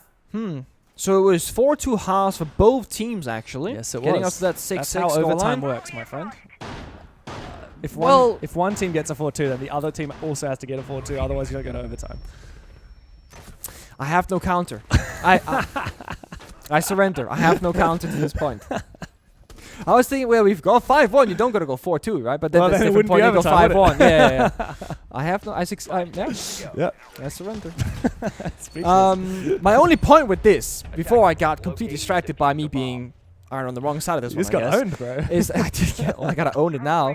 Is the theory at first was like this map might start off a little bit defender favorite because it's so new, but most Not people at that I've all. spoken to would say in a few months it will be, no matter what, attacker favorite. Yeah. That seems to have shown up earlier than expected. These teams both know how to conjure attacks on this map, and I think that's really telling. You can go for your really direct structured attacks, but you can also clearly do a bit of split theory. I hate that word. You can do split pushes, right? Yeah. Both seem to work on this map. Definitely. The only weakness of this map, if you were to get really nitty-gritty, is I think, much like Nighthaven Labs, in 2 years from now, we'll see very similar attacks that we do currently. Yeah. And I think that's where the weakness is, the longevity. But you could make a small change here and a small change there, like we have to Coastline, Bank, and Border over the years, that could then refreshen up that map. But that's a story for 2 years from now. Right now, I think this map is, generally speaking, top 5 in the entire map pool across Ranked and Pro League. I think it's phenomenal. I love it. And I honestly am so impressed and surprised you could make the old Fortress, that was a disaster of a map, into a super playable one. Yeah. So, kudos. We've Great been job. treated to a great showing of it as well between Falcons and Wildcard. Quite a different game to what we saw yesterday from SSG and Secret as well. But only one of these two teams will walk away the victor Yeah. I will Falcons say need it more than Wildcard, that's for sure. Falcons have done the thing that I love the most. Uses on the smoke, Breedy on the echo, and the reason why I love it, I said it earlier, Uses plays more in the front lines with the smoke canisters, using them to stop a push and do damage, whereas Breedy is more plant denial oriented. This means the smokes are likely going to get used before things get bad to give Falcons an early advantage. And Wildcard going to attack for the first time in a while, they're a bit slower than usual, trying to get back on the pace. And this Dorm's bomb site is the one that Wildcard failed to attack both times. It looks like Falcons are taking out a leaf out of the Wildcard playbook, and they are peeling back the layers and reinforcing the previous rotate holes on the bomb site. I'm a little surprised I haven't seen a thermite. Like, it hasn't been banned away yet. No pick rate whatsoever, and it's so good here to get both of the walls opened up. Mandela goes out, no real follow-up, but they are in meeting room. Here comes a secondary. Good breach. Hard destruction, and now Falcons are stuck in a tough spot because the main wall outside has also been opened as a crossfire. Baby Shark, what are you doing?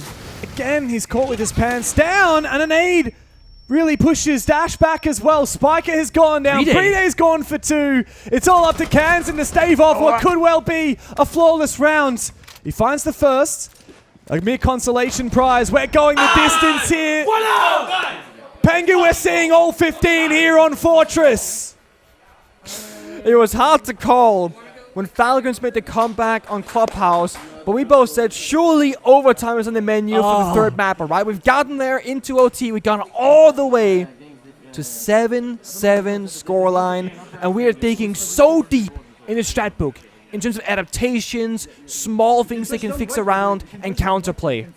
It's been a tasty treat, this match. A real morsel between Falcons and Wildcard from the get-go.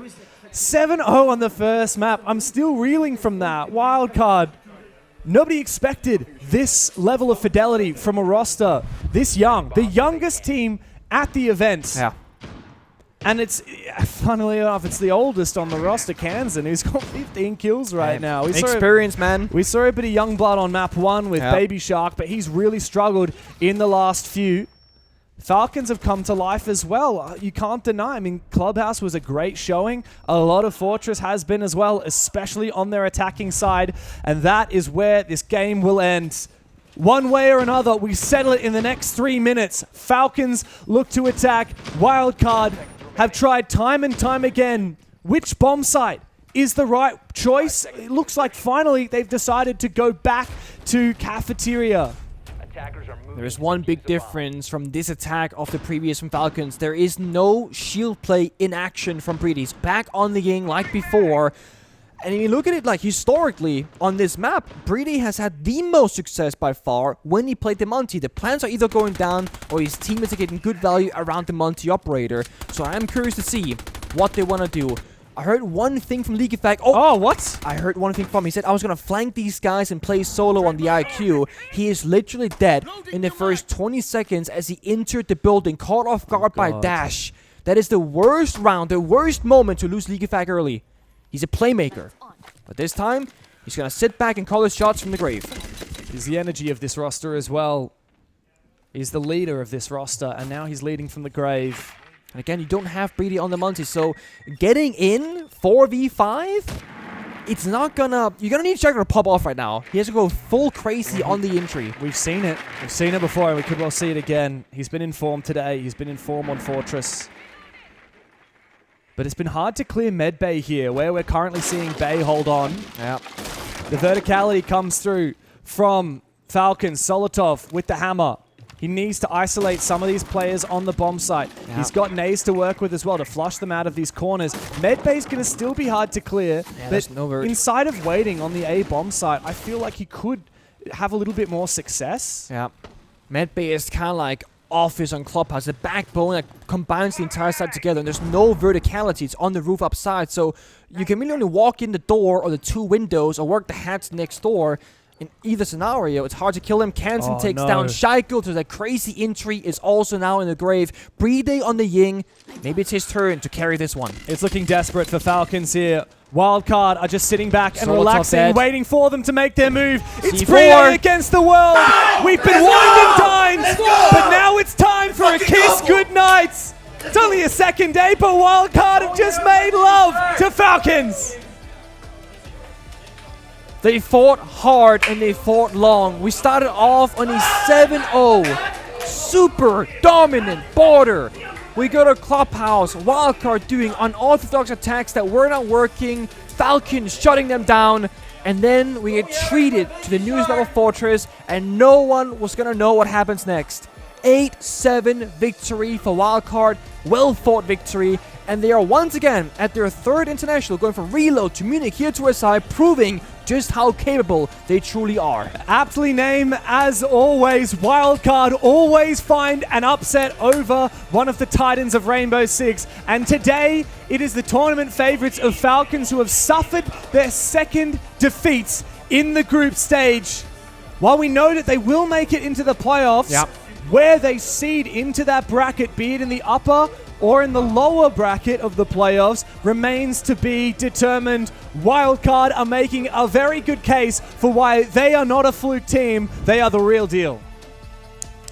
I'm so keen. Dude, that was such a good game. It was a really good game. Especially map 1, dude. Map 1 and map 3. I was going to say, low-key is shame about Clubhouse, the way that it ended, or the way that it happened, rather. But I think map 1 and 3 makes up for it. Even then, we still got bar. Like, we got something we good out of every all side. three of Customs, these maps. bar, and Hammam. Yeah. Thanks to Wildcard, not Dude, thanks to Falcons. I'm loving it. We saw Hammam. Oh, man. I'm loving it. Yeah. Also, 8-7 and 7-0 in the same series as well. I don't. The irony is not lost on me with that. But Kansan, dude, I know in the second half he was a little bit slower, but the first half was Kansan's world on Fortress. He was literally shutting down every single push from the side of Falcons and also getting so many gaps on the attacking side. He finishes 29-20, 3-1 on the entry, and just finding so much consistent value across the board. But I want to keep praising Spiker. He's the IGL. And he's 23-20, he's 4-0 in entry, he's calling the shots, and they were celebrating, going, guys, okay, you can yell and scream, I'm going to say pick Dokubi, pick Nomad, this is going to be the next attacking round. He is so focused on just what's right in front of him and keeping the squad together as that pillar in the middle. It's funny, it's only Kansan's second Six Invitational, but do you remember his first one? I do remember his first one. I cast a little bank clutch of his. It's because, the iconic Kansan spot on bank. Open area. It's only his second SI, and he's doing this. I'm loving seeing what we're seeing out of Wildcard today. Falcons, though, man, they have some serious soul-searching to do. But the potential is that we see the prime Falcons just right beneath the surface. The fact they can bounce back from a 7-0 on border and then still be within a match point distance on Fortress speaks volumes about what that team is capable of. But this group is heating up. We know Elevate's going home, but Furious sit at the top, and then it's Wildcard, Falcons. What is going to happen with the rest of this group? We'll find out as SI continues. Until then, stick around because we've got more matches coming up right after this.